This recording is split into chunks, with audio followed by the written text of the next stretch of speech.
नमस्कार विद्यार्थी मित्रांनो, मी जाधव वत्सलाराव बा, BK कावळे माध्यमिक आणि उच्च माध्यमिक विद्यालय, राजारामनगर, तालुका दिंडोरी, जिल्हा नाशिक. इयत्ता 10वीच्या पाठ्यपुस्तकातील 7व्या क्रमांकाचा पाठ आज आपण बघणार आहोत. पाठाचे नाव आहे गवताचे पाते.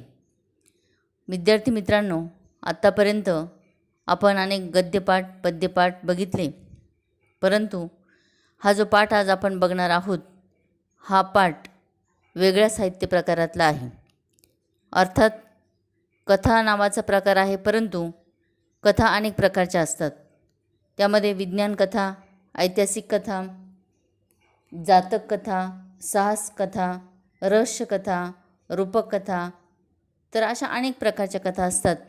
या कथांपैकी आज आपल्याला जी कथा अभ्यासायची आहे किंवा जो कथेचा प्रकार अभ्यासावायचा आहे तो आहे रूपक कथा. आता रूपक कथा म्हणजे काय याची माहिती सांगण्याच्या अगोदर मी तुम्हास प्रथमतः लेखकाचा परिचय करून देणार आहे. यामध्ये गवताचे पाते या पाठाचे लेखक आहेत वि.स. खांडेकर. यांचं पूर्ण नाव आहे विष्णू सखाराम खांडेकर. यांचा कालखंड दिलेला आहे 1898 ते 1976. विष्णू सखाराम खांडेकर यांच्यात सगळ्यात प्रथम महत्त्वाचं आगळंवेगळं वैशिष्ट्य म्हणजे साहित्य क्षेत्रातील सगळ्यात मोठा जो पुरस्कार आहे ज्ञानपीठ पुरस्कार. तर या साहित्य क्षेत्रातील ज्ञानपीठ पुरस्काराचे विजेते, पहिले विजेते हे विष्णू सखाराम खांडेकर आहेत. त्यांच्या ययाती नावाच्या कादंबरीला हा पुरस्कार मिळालेला आहे.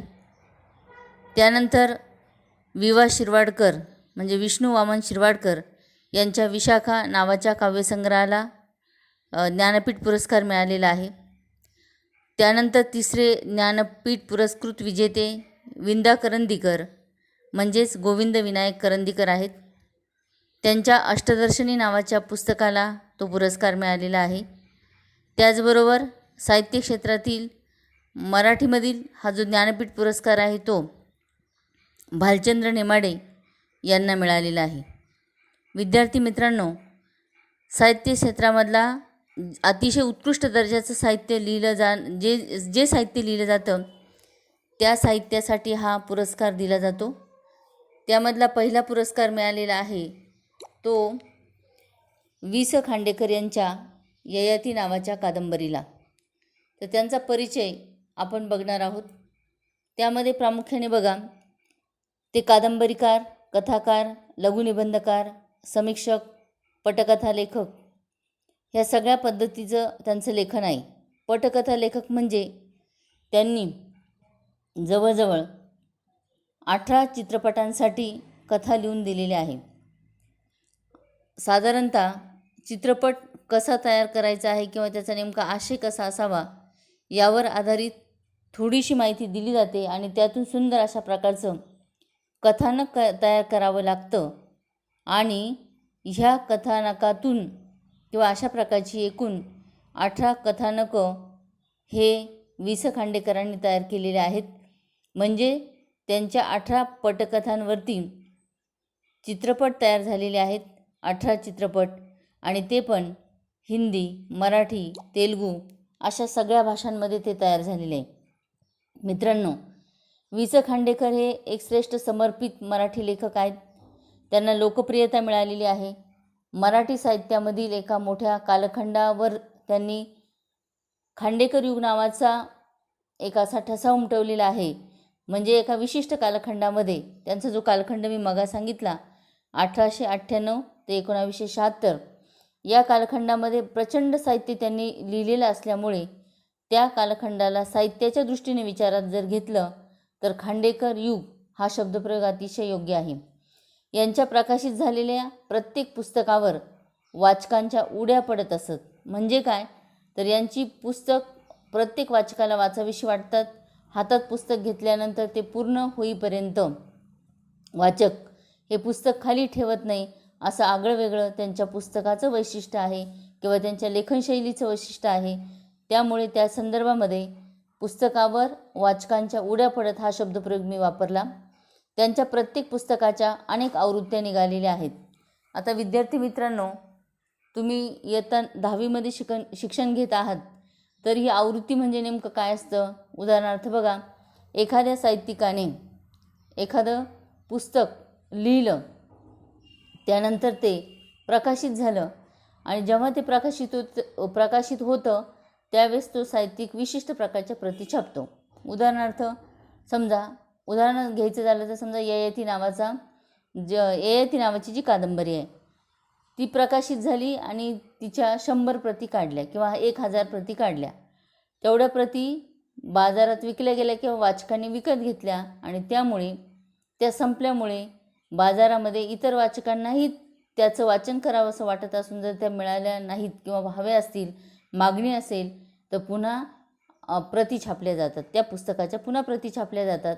मग त्या किती 1000, 2000, 3000 मागणीनुसार त्या छापल्या जातात. त्याही संपून गेल्यानंतर पुन्हा आणखीन त्याच पुस्तकाच्या प्रती छापल्या जातात. याला आवृत्ती हा शब्दप्रयोग वापरलेला आहे. आणि म्हणून त्यांच्या प्रत्येक पुस्तकाच्या, मी आता तुम्हाला फक्त ययाती हा शब्दप्रयोग वापरला, पण फक्त त्या ययाती पुस्तकाच्या नाही तर प्रत्येक पुस्तकाच्या अनेक आवृत्त्या निघालेल्या आहेत. यावरूनच तुमच्या लक्षात आलं पाहिजे की त्यांच्या लेखनाची किंवा त्यांच्या भावी लेखनाची वाचक खरोखर चातकासारखी वाट पाहत असत. आता चातक पक्षी जो आहे, चातक जो पक्षी आहे याचं आगळंवेगळं वैशिष्ट्य आहे की मृग नक्षत्रामध्ये असणारा जो काही पाऊस आहे तो हा पक्षी पित असतो. म्हणजे खास विशिष्ट नक्षत्रामध्ये पडणारा पाऊस तो पक्षी पितो. अर्थात हा पक्षी काल्पनिक आहे. परंतु या ठिकाणी आपल्याला वि स खांडेकर यांच्या लेखनाचं विशेष जाणून घ्यायचं असेल किंवा अतिशय प्रतिभासंपन्न लेखन वैशिष्ट्य लक्षात घ्यायचं असेल तर त्यासाठी चातकाची वाट पाहणारा वाचक हा शब्दप्रयोग अतिशय उपयोगी आहे.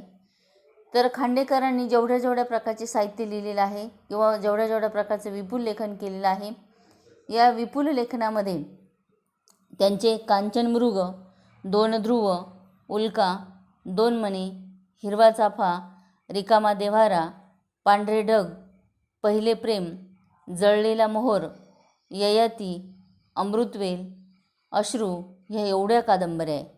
आता कादंबरी म्हणजे विस्तारित स्वरूपाची असते, त्याला भरपूर मोठ्या प्रमाणात लेखन करावं लागतं आणि अशा मी तुम्हाला जेवढे नावं आता सांगितलेली या सगळ्या प्रकारच्या कादंबऱ्या वि स खांडेकरांच्या प्रसिद्ध असून वायुलहरी, चांदण्यात सायंकाळ, अविनाश, मंदाकिनी अशा प्रकारचे लघुनिबंध संग्रह त्यांचे प्रसिद्ध आहेत. त्याचबरोबर वनभोजन, धुंदुरमास, फुले आणि काटे, गोकर्णीची फुले, गोफ आणि गोफण हे समीक्षा लेखसंग्रहसुद्धा त्यांचे प्रकाशित झालेले आहेत. आता खांडेकरांचा अजून थोडासा अधिक परिचय आपल्याला करून घ्यायचा जर ठरला तर साधारणतः मी मगा तुम्हाला जो उल्लेख करून सांगितलेला आहे त्यानुसार साहित्य संमेलन किंवा नाट्य संमेलन अशा अनेक संमेलनांच्या अध्यक्षपदेसुद्धा वि स खांडेकरांनी भूषवलेली आहे. त्यांना पद्मभूषण हा भारत सरकारचा अत्यंत सन्मानाचा किताब मिळालेला आहे. उदात्त ध्येयवाद हा त्यांच्या साहित्याचा प्राण होता. या कादंबऱ्यांमध्ये त्यांच्या कथा कादंबऱ्यांमधील नायक नायिका उदात्त मूल्यांसाठी सर्वस्व अर्पण करताना आपल्याला पाहायला मिळतात. खांडेकरांना 1974-75 सालचे मिळणारे सर्वोच्च सन्मानाचे मी मगा वर्णन केल्याप्रमाणे ज्ञानपीठ पारितोषिकसुद्धा मिळालेले आहे आणि ज्ञानपीठ मिळवणारे खांडेकर हे पहिले मराठी लेखक आहेत. मित्रांनो या ठिकाणी मी तुम्हाला हा लेखकाचा परिचय करून दिलेला आहे. आता आपल्याला प्रत्यक्ष पाठ अभ्यासायचा आहे.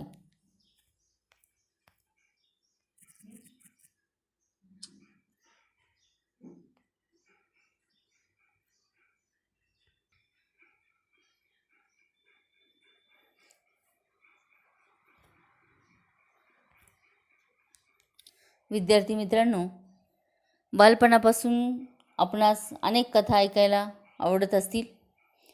आजी आजोबा वेगवेगळ्या प्रकारच्या कथा घरात सांगत असतील.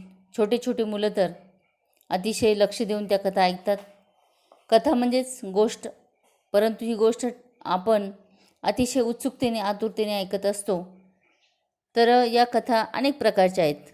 विज्ञान कथा, ऐतिहासिक कथा, जातक कथा, साहस कथा, रहस्य कथा असे कथेचे अनेक प्रकार आहे. आणि यापैकी एक प्रकार आहे तो रूपक कथा.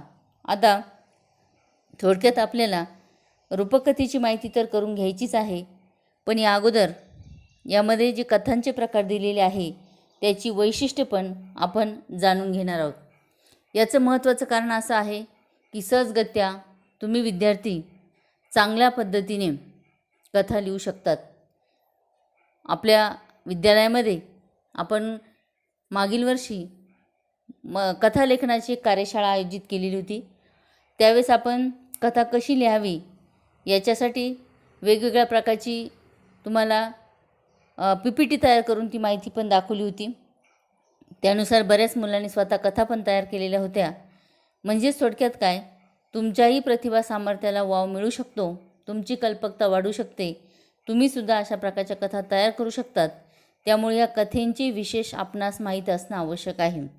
तर यामध्ये प्रामुख्याने मित्रांनो पहिली कथा आपण विचारात घेणार आहोत ती आहे विज्ञान कथा. मित्रांनो, विज्ञानाच्या क्षेत्रात नवनवीन शोध लागतात. त्या शोधांवर आधारित नवीन नवीन यंत्रे, उपकरणे तयार केली जातात. विज्ञानाचा परिणाम एवढाच होत नाही, तर विज्ञानाचा माणसाच्या जीवनावर खूप खूप खोल परिणाम झालेला असतो.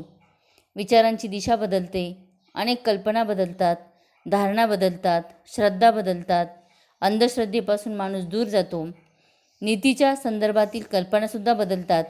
सामाजिक, राजकीय, सांस्कृतिक या सर्व क्षेत्रांवर मोठा परिणाम होतो. माणसाची जगण्याची रीत बदलते. चालू काळामध्ये होत असलेल्या विज्ञानाच्या प्रगतीमुळे आणखी 100 वर्षांनी किंवा 200 वर्षांनी माणसाचं जीवन कसं असू शकेल याबाबतची कल्पना, याबाबतचा विचारही माणूस सहजगत्या करू शकतो. आणि लेखक मंडळी जी आहेत ही तर स्वतःच्या प्रतिभाशक्तीच्या साहाय्याने कल्पना करून अशाच 50-100 वर्षानंतरच्या काळातील जीवनावर आधारित अशाही काही कथा सहजगत्या लिहू शकतात. ह्या आहेत विज्ञान कथा किंवा वैज्ञानिक कथा. आता एक साधी गोष्ट लक्षात घ्या, ती कावळ्याची माठातलं जे पाणी आहे, कावळ्याची गोष्ट तुम्हाला माहिती आहे. माठामधलं पाणी वरती येत म्हणजे त्याला तहान लागलेली असते आणि मग काय करायचं, तर माठाच्या तळाशी पाणी असतं. म्हणून सहजगत्या कावळ्याला युक्ती सुचते, एक खडा चोचीत आणतो आणि तो त्या मडक्यामध्ये टाकतो. त्यावेळेस मात्र त्याच्या लक्षात येतं की थोडीशी पाण्याची पातळी वरती आलेली आहे. पुन्हा तो दुसरा खडा टाकतो, पुन्हा पातळीवरती, ते असं करत करत करत मग ते सगळे बरेचसे खडे टाकत असताना पाणी त्या काठापर्यंत येतं. मग कावळा तो पाणी पितो, त्याची तहान भागते. आता यामध्ये तुमच्या लक्षात आलं असेल मित्रांनो, इथं सुद्धा एक विज्ञान आहे. सहजगत्या आपण फक्त गोष्ट ऐकतो, आजीने सांगितलेली गोष्ट ऐकतो, आपल्याला आनंद वाटतो. बघा कावळा किती हुशार होता, त्याने अनेक खडे आणले, माठात टाकले आणि पाणी वरती आलं असं आपणास वाटतं. परंतु यामागे सुद्धा विज्ञान आहे मित्रांनो. तर काय, पदार्थ किंवा एखादी वस्तू ही जागा व्यापते, पदार्थ किंवा वस्तू ही जागा व्यापते, हे विज्ञान आहे. मग आता काय झालं, त्या माठामध्ये खडा टाकल्यामुळे, त्या खड्याने जागा व्यापल्यामुळे मग काय झालेलं, ते पाणी वरती वरती आलं आणि त्या कावळ्याला ते पाणी पिता आलं. म्हणजेच काय झालं, यामागे विज्ञान आहे, यामागे वैज्ञानिक दृष्टिकोन आहे किंवा विज्ञान आहे. तसंच आणखी फुग्याची गोष्ट घ्या. सहजगत्या आपण म्हणतो एक तुम्हाला फुग्याला वजन असणारच आहे, पण हवेला वजन असतं का हा प्रश्न आपल्याला कधी कधी पडतो. तर तुम्ही बघा, एकाच वजनाचा तुम्ही फुगा घ्या आणि त्या फुग्यामध्ये हवा भरण्याच्या अगोदर त्या फुग्याचं वजन करा. त्यानंतर हवा भरल्यानंतर त्या फुग्याचं वजन करा. तुम्हाला 100% त्यामध्ये उत्तर मिळणार आहे की ज्या फुग्यामध्ये हवा भरलेली आहे त्या फुग्याचं वजन जास्त आहे. म्हणजेच काय, तर हवेला वजन असते. ही काय झाली, विज्ञान कथा. छोटी कथा आहे पण ही विज्ञान कथा आहे. तुम्हीसुद्धा अशा वेगवेगळ्या पद्धतीने परिस्थितीचं निरीक्षण करून, वेगवेगळ्या प्रकारचे प्रसंग बघूनसुद्धा त्यावर कथा लिहून आणि त्यातलं विज्ञान सहजगत्या शोधू शकतात. एकदा काय झालं, तर 2 गुराखी गुरे चारण्यासाठी या नदीच्या किनाऱ्याने गेले. असा श्रावण महिना असावा आणि एक अनवाणी चालत होता आणि एकाच्या पायामध्ये जी चप्पल होती ती पूर्वीच्या काळची ते खिळ्यांनी तयार केलेली, म्हणजे चामडं असायचं पण ते चामडं चिकटवण्यासाठी डिंक वगैरे किंवा काही न वापरता, आत्ताचं फेविक्विक तुमच्या भाषेतलं ते न वापरता त्या ठिकाणी बारीक बारीक लोखंडी खिळे ठोकले जायचे आणि ती चप्पल तयार व्हायची. अशा पद्धतीची चप्पल एकाच्या पायामध्ये होती आणि त्यामध्ये पुन्हा थोड्याफार प्रमाणामध्ये ठिकठिकाणी मॅग्नेट ज्याला आपण म्हणतो, लोहचुंबक, त्याचीही थोडे बारीक बारीक कण त्या चपलेच्या आतमध्ये होते. तर काय झालं, एकदा ते गुराखी गुरं चारत असताना ते ज्याच्या पायात चप्पल होती त्याचा जो पाय आहे तो त्या खडकावरून जेव्हा जायचा ना, एका विशिष्ट खडकावरून, त्यावेळेस मात्र त्याचा पाय असा वरती पटकन उचलला जात नसायचा. तर त्यावेळेस त्याला प्रश्न पडला की तो म्हणाला, इथं काहीतरी भूत आहे, माझा पाय इथं ओढला जातो असं सतत त्याची तक्रार होती. आणि मग नंतर खरोखरच असं काय असावं असं गावकऱ्यांना पण वाटायला लागलं. परंतु एक वैज्ञानिक दृष्टिकोनाची व्यक्ती आल्यानंतर तिने त्यानुसार विचार करून अशा प्रकारचा एक शोध त्यांना लागला की त्याच्या पायामध्ये असणारे ते हे जे लोहचुंबक होतं आणि ज्या खडकावर तो सतत जायचा यायचा, त्याच्या चपलेला असणारं लोहचुंबक आणि खडकामध्ये असणारं लोह हे काय व्हायचे, एकमेकांकडे आकर्षित व्हायचे. आणि मग त्यामागचं विज्ञान शोधल्यानंतर ते भूत जी संकल्पना होती ती मात्र पूर्णपणे निघून गेली. तर मी एक छोटीशी तुम्हाला ह्या 2-3 विज्ञान कथा ऐकवलेल्या आहे. त्याच्यानुसार सहजगत्या तुम्हाला त्या विज्ञानाचा अर्थ किंवा विज्ञान कथा लिहिता येऊ शकतात. त्यानंतर दुसरा प्रकार सांगितला मी, ऐतिहासिक कथा. साधारणतः मागील 100 वर्षाच्या, 200 वर्षाच्या किंवा त्यापेक्षा अधिक वर्षाच्या कालखंडामध्ये ज्या सर्व घटना घडतात व त्या ज्या व्यक्ती असतात ना, त्या कालखंडातल्या त्या आजच्या माणसाला ठाऊक नसतात, माहीत नसतात. त्यामुळे इतिहासातील काही महत्त्वाच्या प्रसंगाशी संबंधित माणसे त्या कालखंडामध्ये कशी वागली असतील, कशी जीवन जगत असतील, मग ह्या माणसांनी कसा विचार केला असेल किंवा ते एकमेकांशी कसे बोलत असतील, अशा कुतूहलजनक प्रश्न आपल्या मनामध्ये निर्माण होतात. आणि मग आदिमानवाचा काळ असू द्या, पेशवे काळ असू द्या, इंग्रज काळ असू द्या किंवा कोणताही इतिहास, म्हणजे भूतकाळामध्ये घडून गेलेल्या सगळ्या प्रकारच्या ज्या काही घटना आहेत त्याबद्दल आपल्या मनामध्ये उत्कट इच्छा असतात. आणि या उत्कट इच्छा माणसाच्या मनामध्ये असणाऱ्या प्रतिभावान लेखक बरोबर काय करत असतो, तो विचार करून आणि त्याच्यातून नवीन कथेला जन्मास घालतो. अशा पद्धतीने अनेक प्रश्नासंबंधी कल्पना निर्माण करून त्यावर ज्या कथा तयार केल्या जातात त्या कथांना ऐतिहासिक कथा असं म्हणतात. त्यानंतर तिसऱ्या प्रकारची जी कथा आहे ती आहे जातक कथा.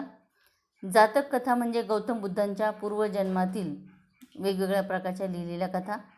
पूर्वी वेगवेगळ्या कथा सांगून लोकांना उपदेश केला जायचा आणि कथेतून काहीतरी संदेश किंवा उपदेश त्या माणसाला मिळत असायची. ती कथा परिणामकारकता साधत असायची आणि ती कथा जेव्हा व्यक्ती वाचायची त्यावेळेस तिच्या मनावर खूप खोल परिणाम होत असायचा. या परिणामामुळे माणसाची वागणी बदलत असायची. याला संस्कार असं म्हणतात. अशा पद्धतीने बौद्ध भिक्खूंनी लोकांवर संस्कार करण्यासाठी जातक कथांचा उपयोग केला. त्यांना सदाचारी करण्याचा प्रयत्न केला.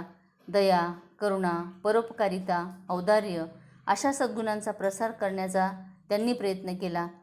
ही सगळ्या प्रकारच्या ज्या कथा आहेत त्यांना जातक कथा असं म्हणतात. आता एक साधं 2-3 उदाहरणं फक्त मी तुम्हाला सांगणार आहे. त्यामध्ये एका घरामध्ये एका स्त्रीचा मुलगा मरण पावतो. ती प्रचंड प्रमाणामध्ये दुःख व्यक्त करते, प्रचंड रडते. तिला ते दुःख अनावर होतं. अनेक लोक येतात आणि तिला समजावून सांगतात, परंतु तिला दुःख आवरतच नाही, रडू आवरतच नाही, अश्रू आवरत नाही. आणि अशा वेळेस एक दयाशील मनुष्य येतो आणि त्यांनी सांगितलं की या मातेचं दुःख कमी करण्यासाठी मी एक उपाय योजणार आहे. फक्त हिने माझ्याबरोबर तथागतांकडे यावं. तथागत म्हणजे गौतम बुद्ध. तर गौतम बुद्धाकडे ती व्यक्ती त्या मातेला घेऊन जाते आणि सांगते की ह्या स्त्रीचा मुलगा वारलेला आहे, निधन झालेलं आहे त्याचं, ती प्रचंड दुःखी झालेली आहे, यावर तुम्ही उपाय द्या. त्या स्त्रीला आनंद होतो कारण बुद्ध आपल्याला उपाय देणार आहे, म्हणजे बहुतेक आपला मुलगा जिवंतच होऊन येईल अशी तिची मनामध्ये इच्छा निर्माण होते. आणि घडतं काय, तर बुद्ध सांगतात ठीक आहे तुझा मुलगा मी जिवंत करतो, पण मी जे सांगेल ते तुला करावं लागणार आहे. आणि मग ती स्त्री सांगते गौतम बुद्ध सांगतात तिला, तू आता ह्या गावामध्ये जेवढी घरं आहेत ना त्या प्रत्येक घरामध्ये जायचं आणि काय म्हणायचं, मला फक्त मुठभर मोहऱ्या द्या. मोहरी आपण फोडणीला टाकतो ना, ती मोहरी मुठभर द्या, प्रत्येक घरामध्ये मागायचं. पण जेव्हा तुम्ही मुठभर मोहरी मागाल त्यावेळेस एक वाक्य मात्र त्यांना सांगायचं, एक अट सांगायची की तुमच्या घरामध्ये जर कोणी मृत झालेलं नसेल तर मला मुठभर मोहरी द्या. असं प्रत्येक घरामध्ये ती स्त्री फिरली गावातल्या घरांमध्ये, परंतु मित्रांनो एकही घर असं तिला दिसलं नाही की त्या घरामध्ये माणसाचा मृत्यू झालेला नाही. कारण तुम्हाला तर्कशास्त्र माहितीच आहे, लॉजिक माहीतच आहे की प्रत्येक मनुष्य मरते आहे. मग समजा तो मुलगासुद्धा मनुष्य होता म्हणजे तो मरणारा आहे, असं तर्कशास्त्र जाणीव करून देण्याची काम, तर्कशास्त्राची जाणीव करून देण्याचं काम हे त्या महिलेला गौतम बुद्धांनी सांगितलेलं आहे. आणि लगेच तिच्या लक्षात आलं की अरे बरोबर आहे, प्रत्येक मनुष्य मरणारा आहे. आता आपला पुत्र त्याचं निधन झालं किंवा त्याला मृत्यू आला, त्यामुळे आपण जेवढं प्रचंड प्रमाणात दुःख करत आहोत तेवढं करण्याची तशी काही गरज नाही. यातून तिला एक सुंदर प्रकारचा संदेश मिळाला. मित्रांनो, अशा भरपूर गौतम बुद्धाच्या जीवनावरच्या कथा आहेत. एकदा काय झालं, आंब्याच्या झाडाच्या जवळ ते बसलेले होते आणि अनेक मुलं यायची आणि त्या कैऱ्या पाडण्यासाठी काय करत होते, दगड मारायची झाडाला. तर मारता मारता काय झालं, ते गौतम बुद्ध त्या झाडाच्या त्या बाजूला बसलेले होते. एक दगड त्यांच्या कपाळाला लागला आणि त्या कपाळावरून रक्त खाली व्हायला लागलं. त्यावेळेस एका मुलाचं लक्ष गेलं आणि ते म्हणाले, अरे रे, गौतम बुद्धांच्या डोक्याला आपल्याकडनं दगड लागला, आपण पाहिलंच नाही, रक्त ओघळतंय. पळत पळत सगळेजण गेले आणि म्हणाले, माफ करा, कारण काय तर आमच्याकडनं एवढा मोठा दगड लागला, तुमच्या डोक्यातून कपाळाच्या तिथून रक्त खाली वाहत आहे. त्यावेळेस गौतम बुद्ध म्हणाले, मित्रांनो, माझ्या डोक्याला दगड लागला आणि रक्त खाली गळत आहे. अर्थात अजून एक दृश्य त्या मुलांना पाहायला मिळालं होतं, ते म्हणजे गौतम बुद्धाच्या डोळ्यातून अश्रू ओघळत होते. त्यावेळेस मुलं म्हणाली, माफ करा, तुम्हाला एवढा दगड जोराचा लागलेला दिसतोय, तुमच्या डोळ्यातून अश्रू ओघळत आहेत. तर त्यावेळेस गौतम बुद्ध असं म्हणाले की मित्रांनो, मला त्याचं दुःख नाही, तुम्ही बऱ्याच वेळपासून काय करतायत, दगड मारतायत, परंतु या झाडालाही किती वेदना झाल्या असेल याचंही मला दुःख वाटत आहे. आणि दुसरी महत्त्वाची बाब, एवढ्या वेळेपासून तुम्ही दगड मारत असून तुमच्या हातामध्ये एकही कैरी पडलेली नाही, त्याचंही दुसरं दुःख आहे. थोडक्यात काय तर मुलांनी पण झाडावर दया करावी, झाडांनाही याची दया आली पाहिजे. म्हणजे थोडक्यात दया, करुणा, औदार्य म्हणजे काय, मनाचा मोठेपणा, परोपकारिता, अशा प्रकारच्या गौतम बुद्धांच्या जीवनावरच्या भरपूर काही कथा आहेत. तर अशा ज्या काही कथा आहेत त्यांचा समावेश जातक कथेमध्ये झालेला पाहायला मिळतो. त्यानंतर पुढच्या कथा आहेत साहस कथा. पराक्रमी पुरुषांच्या पराक्रमाच्या ज्या कथा असतात ना, यांचा सगळ्यांचा समावेश साहस कथेमध्ये होतो. आता तुमच्या या वर्षीच्या पाठ्यपुस्तकामध्ये जी अरुणिमाची गोष्ट दिलेली आहे ती साहस कथेमध्येच मोडणार आहे. कारण काय, तिच्याकडे प्रचंड धैर्य होतं, साहस होतं, धाडस होतं. त्यामुळे तिच्या पायावरून एवढ्या वेळेस रेल्वे गेलेली असताना, पायाची शस्त्रक्रिया झालेली असतानासुद्धा तिने धैर्याने काय केलं, त्याला तोंड दिलं आणि एव्हरेस्ट शिखर जिंकलं, चढून गेली, सर करून गेली. विशेष म्हणजे तेवढं एकच शिखर सर केलं असं नाही, तर अनेक खंडांमध्ये जेवढी उंच शिखरं होती, मोठे पर्वत, त्यावरची शिखरं, ही सुद्धा सर करण्याची साहस, धाडस हे तिच्यामध्ये होतं. अजून साहस कथा म्हणजे एवढी साधाच अर्थ न घेता अन्यायाचा प्रतिकार करण्यासाठी किंवा दीनदुबळे सज्जनांचे रक्षण करण्यासाठी, दुर्जनांचा नाश करण्यासाठी शूर माणसे जेव्हा पराक्रम गाजवतात ना, त्या सगळ्यांना साहस कथा म्हटलं पाहिजे. आता छत्रपती शिवाजी महाराजांच्या कालखंडातल्या सगळ्या कथा आपण ऐतिहासिक कथा पण म्हणूया, परंतु केलेलं साहस, केलेलं धाडस, तुम्ही अफजलखानाचं वधाचं उदाहरण घ्या किंवा शाहिस्तेखानाची बोटं छाटल्याचं उदाहरण घ्या किंवा तानाजी मालुसरेंनी ती कोंढाणा सर केल्याची साहस कथा ती पण घेऊ शकतात तुम्ही. अशा पद्धतीने दुर्जनांचा नाश करण्यासाठी आणि सज्जनांचं रक्षण करण्यासाठी, दीनदुबळ्यांना न्याय मिळवून देण्यासाठी ज्या कथा, म्हणजे अशा त्यावर आधारित ज्या कथा असतात ना, या सगळ्यांना पराक्रमाच्या कथा म्हणतात. झाशीची राणी लक्ष्मीबाईचा पराक्रम, त्यावर एखादी छोटीशी कथा तुम्ही तयार केली तर ढाल छातीशी, पुत्रपाठीशी, कमरेला तलवार, अशी शूर वीरांगना ही लढण्यासाठी गेली, मग तिच्या पराक्रमाची एखादी कथा ही पण साहस कथेमध्ये येऊ शकेल. अशा पद्धतीने साहस कथा हा कथेचा एक प्रकार आहे. त्यानंतर रहस्य कथा बघा. रहस्यामध्ये काय, हे कसं घडू शकलं, त्यामागचा ज्याला आपण म्हणूया उकल, गूढ, हे गुंतागुंतीचं असतं किंवा गूढ किंवा गुंतागुंतीच्या समस्येची उकल करणाऱ्या ज्या कथा असतात ना, या सगळ्या रहस्य कथा असतात. हे घडू कसं शकलं हा एक मोठा प्रश्न आपल्या मनामध्ये निर्माण होतो. तो भाग हा रहस्यकथेमध्ये मोडत असतो. म्हणजे गूढ किंवा उकल न होणाऱ्या कथा हे असं कसं झालं असेल. आपण पुराण कालखंडामध्ये अनेक कथा ऐकायच्या बघा, ते दंतकथेमध्ये येतं. तर दंतकथेचा प्रकार आहे. दंतकथा म्हणजे काय, तर आपण म्हणायचं बघा की एक राजा होता आणि त्याच्या 2 पत्नी होत्या, एक आवडती एक नावडती. नावडतीला त्रास होता, आवडती मजेत राहत होती. मग नावडती रागारागाने एके दिवशी निघाली. असाच नागपंचमीचा सण होता. ती निघाली आणि गेली, एका झाडाखाली बसली. तिथं मोठं वारूळ होतं, पूजा करत होती. तिने बघितलं 2-3 स्त्रिया आलेल्या होत्या. त्यांचं पूजेचं ताट घेऊन हिने पण पूजा केली. थोड्या वेळ थांबली, नंतर लगेच नागोबा तिला प्रसन्न झाले. खूप चांगल्या पद्धतीने तू आत्तापासून घरी जरी होती, त्रास जरी सहन करत होती, तरी माझी पूजा तू मनापासून करत होती, तर तुला काय पाहिजे असेल ते मागून घे, तू दुःखी दिसतेस. मग तिने सांगितलं की माझ्या पतीची मी नावडती आहे, तर आवडती व्हावी. आणि लगेच नागोबाने तथास्तु म्हटलं.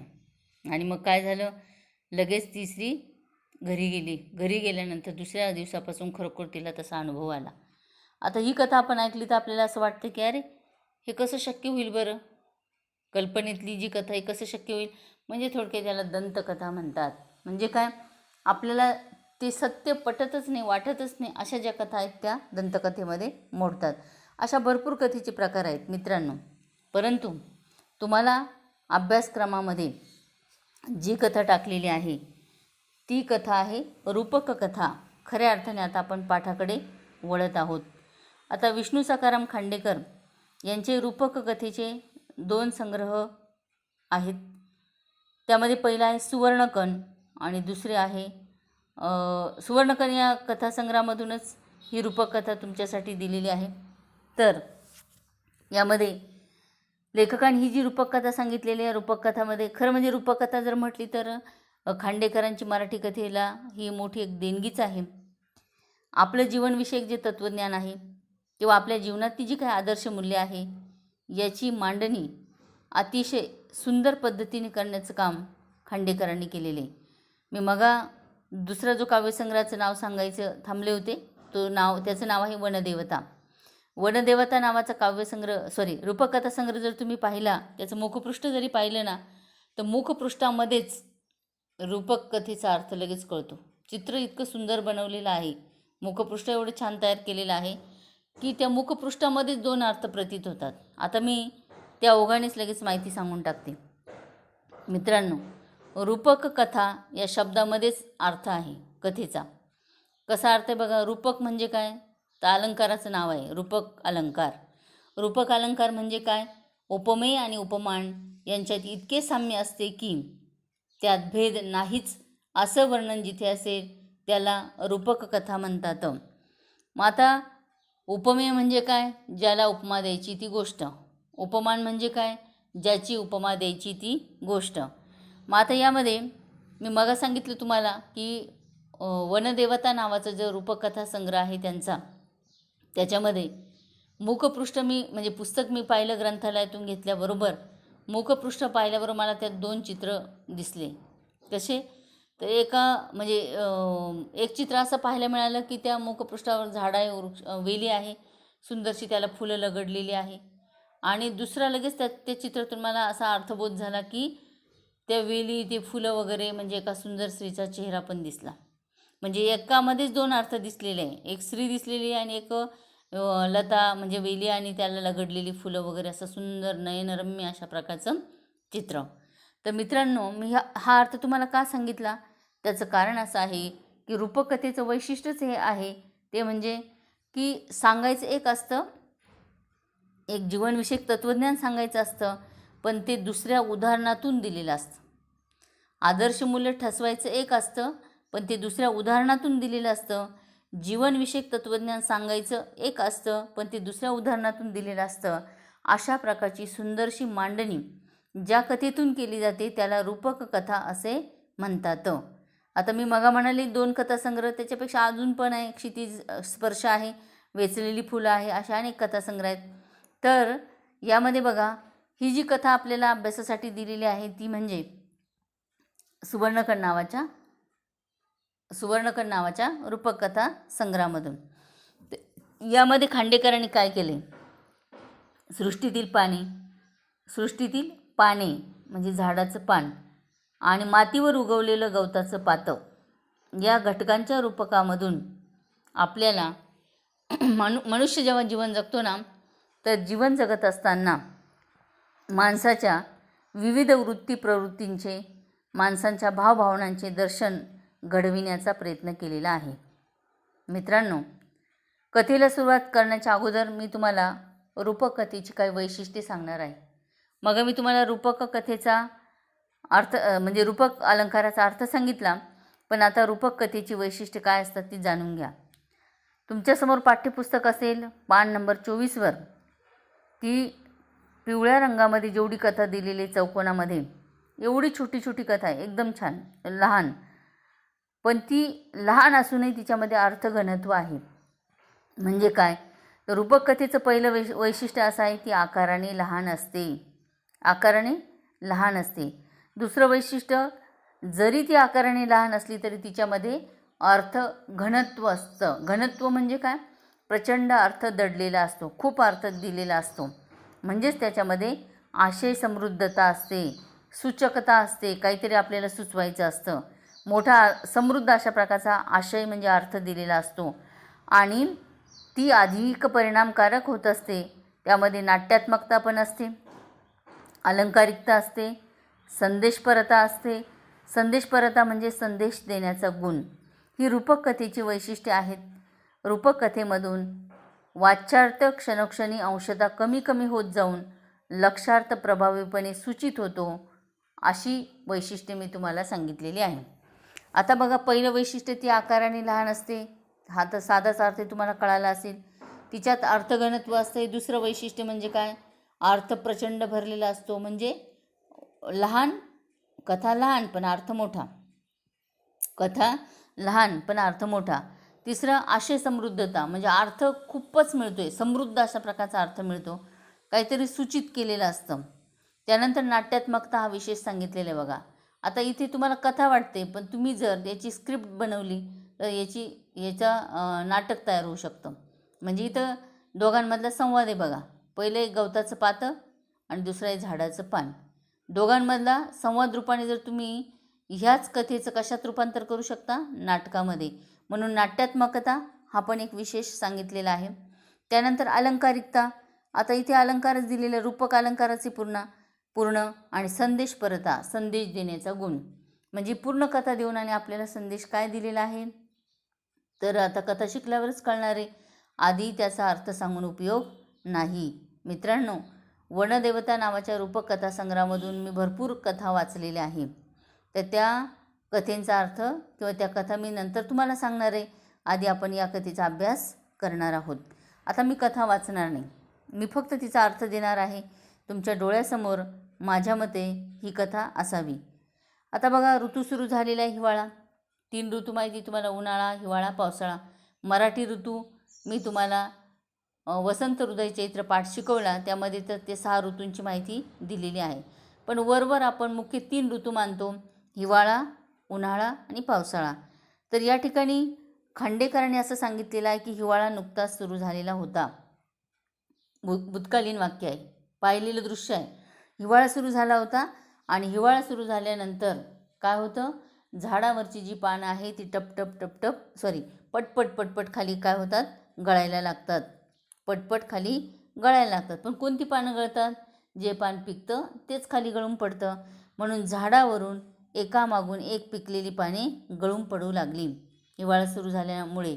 तुम्हाला माहिती की ऋतुचक्रच असं असतं की ज्यावेळेस हिवाळा सुरू होतो ना, त्यावेळेस झाडांची पानं पिकून आणि ती खाली गळायला सुरुवात होते. आणि जेव्हा वसंत सुरू होतो, म्हणजेच काय, तर साधारणतः तुमचा उन्हाळा सुरू होण्याच्या थोडासा आधीचा जो कालखंड असतो, त्यामध्ये लगेच आपल्याला त्या झाडांना पालवी फुटलेली दिसते. निसर्ग ही मोठी देणगी आहे, निसर्गाला ही मोठी देणगी आहे. कोणती, उन्हाळ्यामध्ये जेव्हा पालवी फुटते ना, तर उन्हाळ्यामध्ये ऊन असतं, मग त्या झाडांमध्ये ओलावा टिकून धरण्याची क्षमता त्यामध्ये यावी म्हणून आधी ती पिकलेली पानं गळून जातात.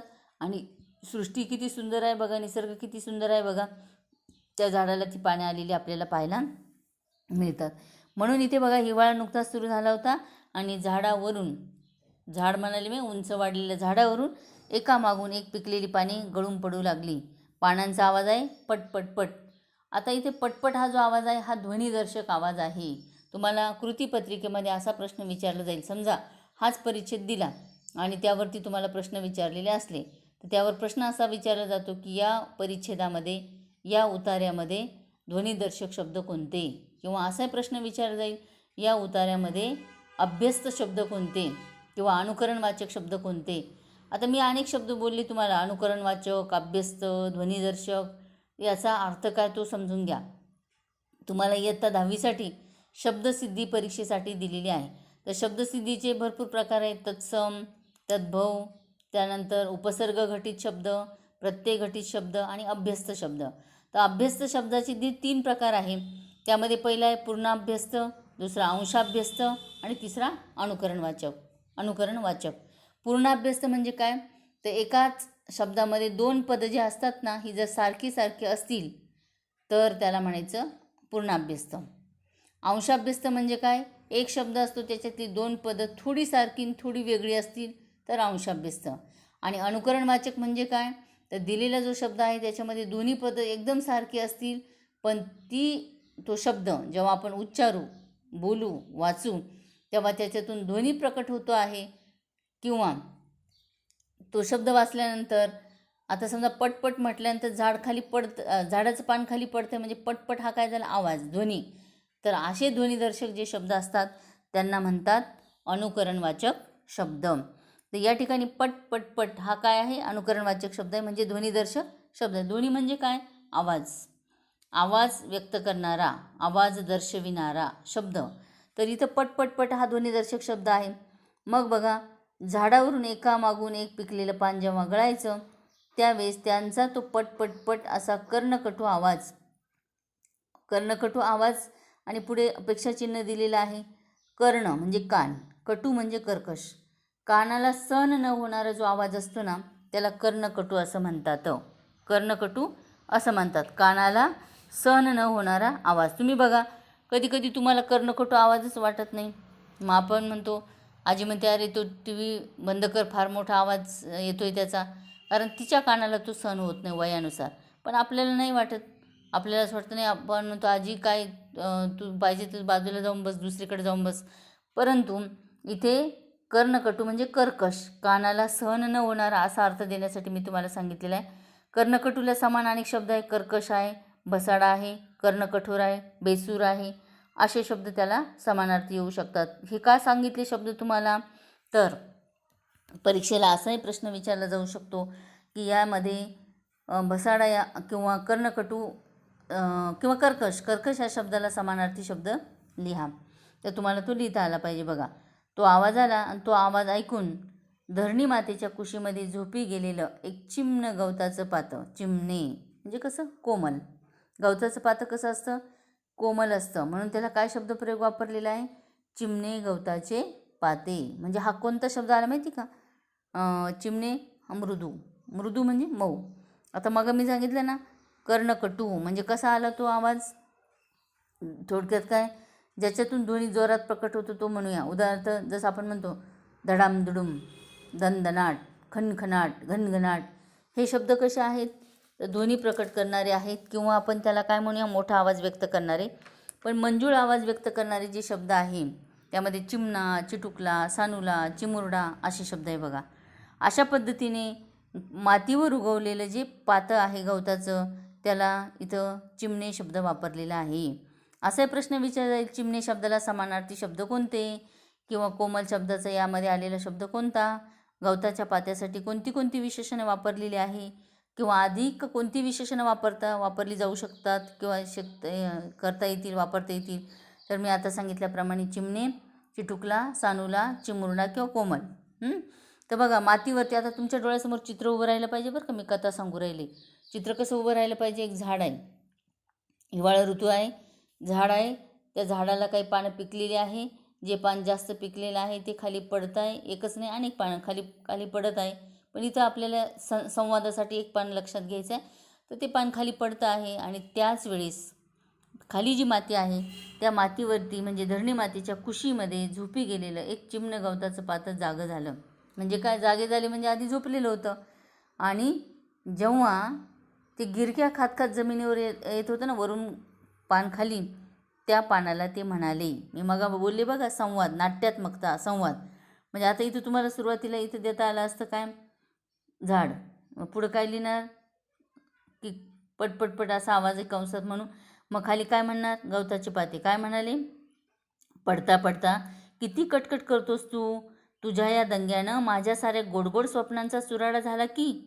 आणि पुढे आहे उद्गारवाचक चिन्ह. बघा चिन्हांचे निरीक्षण करा. जेव्हा पानाचे उद्गार आहे, पानाचे तोंडचे उद्गार, ते म्हणाले स्वल्पविराम आला बघा.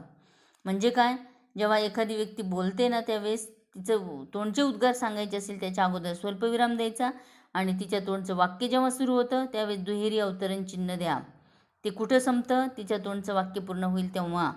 आणि म्हणून पडता पडतापासून दुहेरी अवतरण चिन्ह सुरू झालं तर कीपर्यंत आहे. आणि त्या पानाच्या मनातल्या भावना असल्यामुळे तिथे उद्गारवाचक चिन्हसुद्धा दिलेले आहे.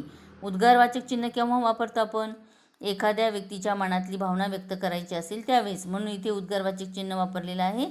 आणि काय म्हणालं ते पातं, कोणाला म्हणालं तर स्वतःभोवती गोलगोल फिरत येणाऱ्या त्या पानाला, पिकलेल्या पानाला. लक्षात घ्या, गिरक्या खाणं म्हणजे काय, स्वतःभोवती गोलगोल फिरणं. मग गिरक्या खात खात ते झाडावरचं पान जेव्हा खाली आलं ना तर त्या एका पानाला हे गवताच्या धरणी मातीच्या कुशीमध्ये झोपी गेलेलं पान, गवताचं पान काय म्हणालं, आता गवताचं पातं काय म्हणालं. पाता आणि पानामधला फरक लक्षात घ्या बरं का. जमिनीवर उगणारं, मातीच्या कुशीत उगणारं किंवा झोपी गेलेलं हे पातं आहे आणि झाडावरून पडणारं ते पान आहे. तर बघा पडता तो काय म्हणाला ते पातं, पडता पडता किती कटकट करतोस रे तू, प्रश्नचिन्ह आहे. कटकट कोणता शब्द येणार आहे, अनुकरणवाचक आवाज, ध्वनिदर्शक आवाज.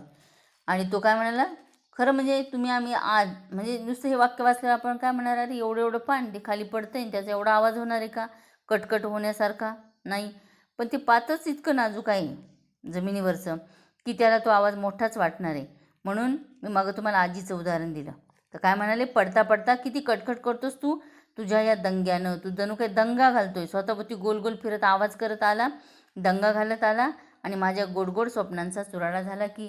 सहजगत्या आपण गाढ झोपेत असतो आणि आपल्याला काही स्वप्न पडत असतात. अचानक कुणी जर उठवलं तर आपण त्याला रागाने ओरडतो का, स्वप्नांचा चुराडा झाला म्हणून नाही. चुराडा होणे म्हणजे चेंदामेंदा होणं.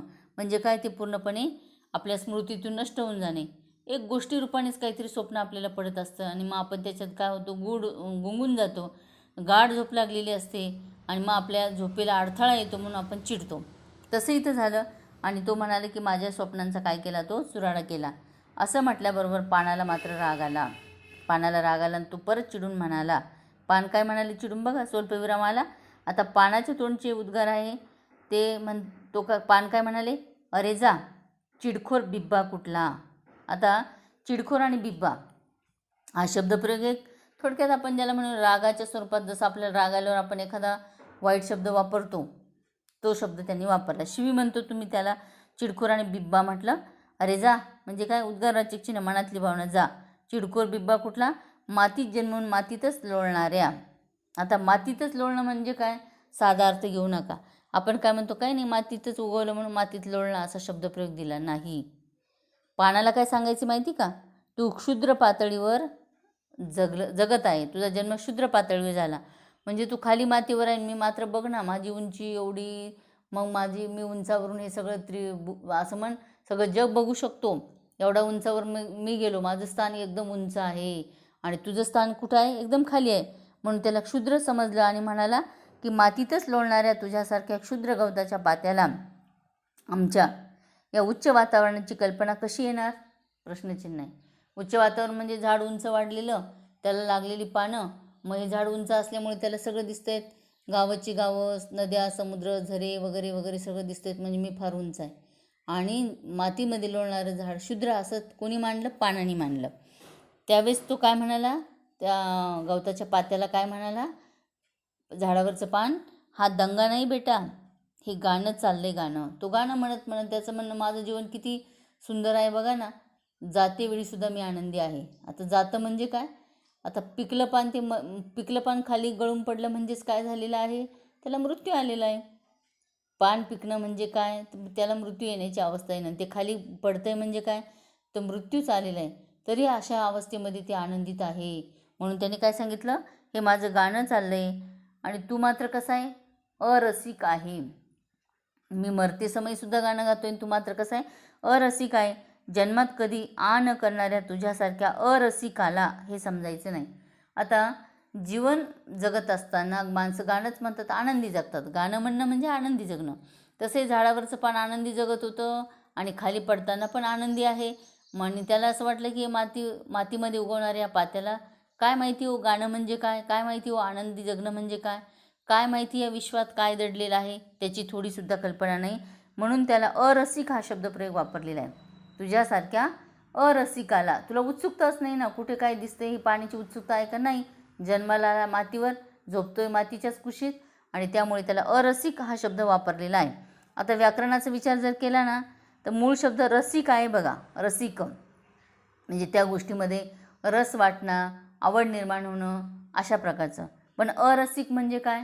तर त्या बाबतीमध्ये रसिकता नसणे. हा रसिक मूळ शब्दाच्या आधी आलेला आहे म्हणून त्याला उपसर्ग म्हणतात.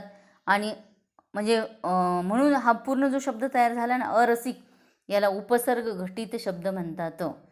म्हणजे काय बघा, मूळ शब्दाच्या आरंभी जो वर्ण लागतो आणि त्या वर्णापासून जो पूर्ण शब्द तयार होतो त्याला उपसर्ग घटित शब्द म्हणतात. म्हणून त्या पानाने त्या गवताच्या पात्याला अरसिक अशी उपमा दिली आणि तो म्हणाला तुला समजायचं नाही. हे बोलता बोलताच हे पान पृथ्वीवर पडलं आणि धरणी मातीच्या कुशीमध्ये झोपी गेलं. म्हणजे काय, खाली पडून त्या धरणी मातीच्या कुशीत पुन्हा त्या गवताप्रमाणेच ते झोपी गेलं. ते पुन्हा जागे झाले ते वसंताच्या संजीवक स्पर्शाने. आता मी मगच सांगितलेलं आहे की उन्हाळा सुरू होण्याच्या आधी थोडक्यात वसंत हृदय चैत्र आपण हा पाठ पाहिला. म्हणजे फाल्गुन चैत्र वैशाख हा जो कालखंड आहे हा कशाचा आहे? वसंताचा. मराठी महिने वसंत, ते या वसंत ऋतूचा कालखंड आहे. वसंताचं वैशिष्ट्य काय? झाडांना पालवी फुटते किंवा जमिनीवरती जे काही बारीक बारीक थोडं जिथं काही ओलाव असेल त्या ठिकाणी काय होतं? ते पान उतरतं. तसं पुन्हा काही काळ गेला आणि मग वसंताच्या संजीवक, चैतन्य देणारं संजीवक. बघा इथे अक हा काय आला? प्रत्यय आलेला आहे. संजीव लक्षात घ्या, चैतन्य देणारं. संजीवक, जीव हा मूळ शब्द आहे, सन हा उपसर्ग लागलेला आहे आणि अक हा प्रत्यय लागलेला आहे. हा खरं दोन्ही घटात मोडणार आहे, पण संजीवकमध्ये खऱ्या अर्थाने अक हा प्रत्ययच लक्षात घ्यायचा आहे. संजीव चैतन्य आणि अक हा प्रत्यय, म्हणून या शब्दाच्या प्रकाराला प्रत्यय घटित शब्द म्हणायचं. तर संजीवक स्पर्शाने म्हणजे वसंत ऋतू सुरू झाला, चैतन्य निर्माण देणारं वातावरण निर्माण झालं आणि मग त्या गळलेलं जे झाडावरचं पान होतं ना ते जणू काही मातीमध्ये रुतलं आणि थोडक्यात म्हणून आपण त्याचं बारीक बारीक कणात रूपांतर झालं.